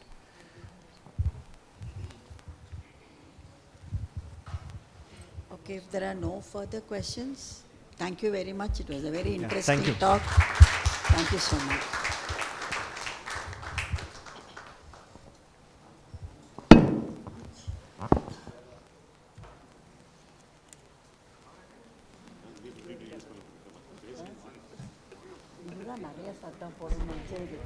Respected members, on behalf of our TN chapter, I would like to express my sincere thanks to our guest speaker of the day, Dr. Syriac Abi Phillips from Rajagiri Hospitals. Excellent talk, sir, both on ALD and Dilly and Healy especially. So thanks for taking time off your busy schedule and coming here and then giving us an excellent lecture. And next, I would like to thank all the senior members, teachers, PGs and other members who have come here in large numbers and attended this meeting. I would like to thank Team Abbott for helping us to conduct the program and hotel management for providing the ambience. Request all of you to join us for dinner.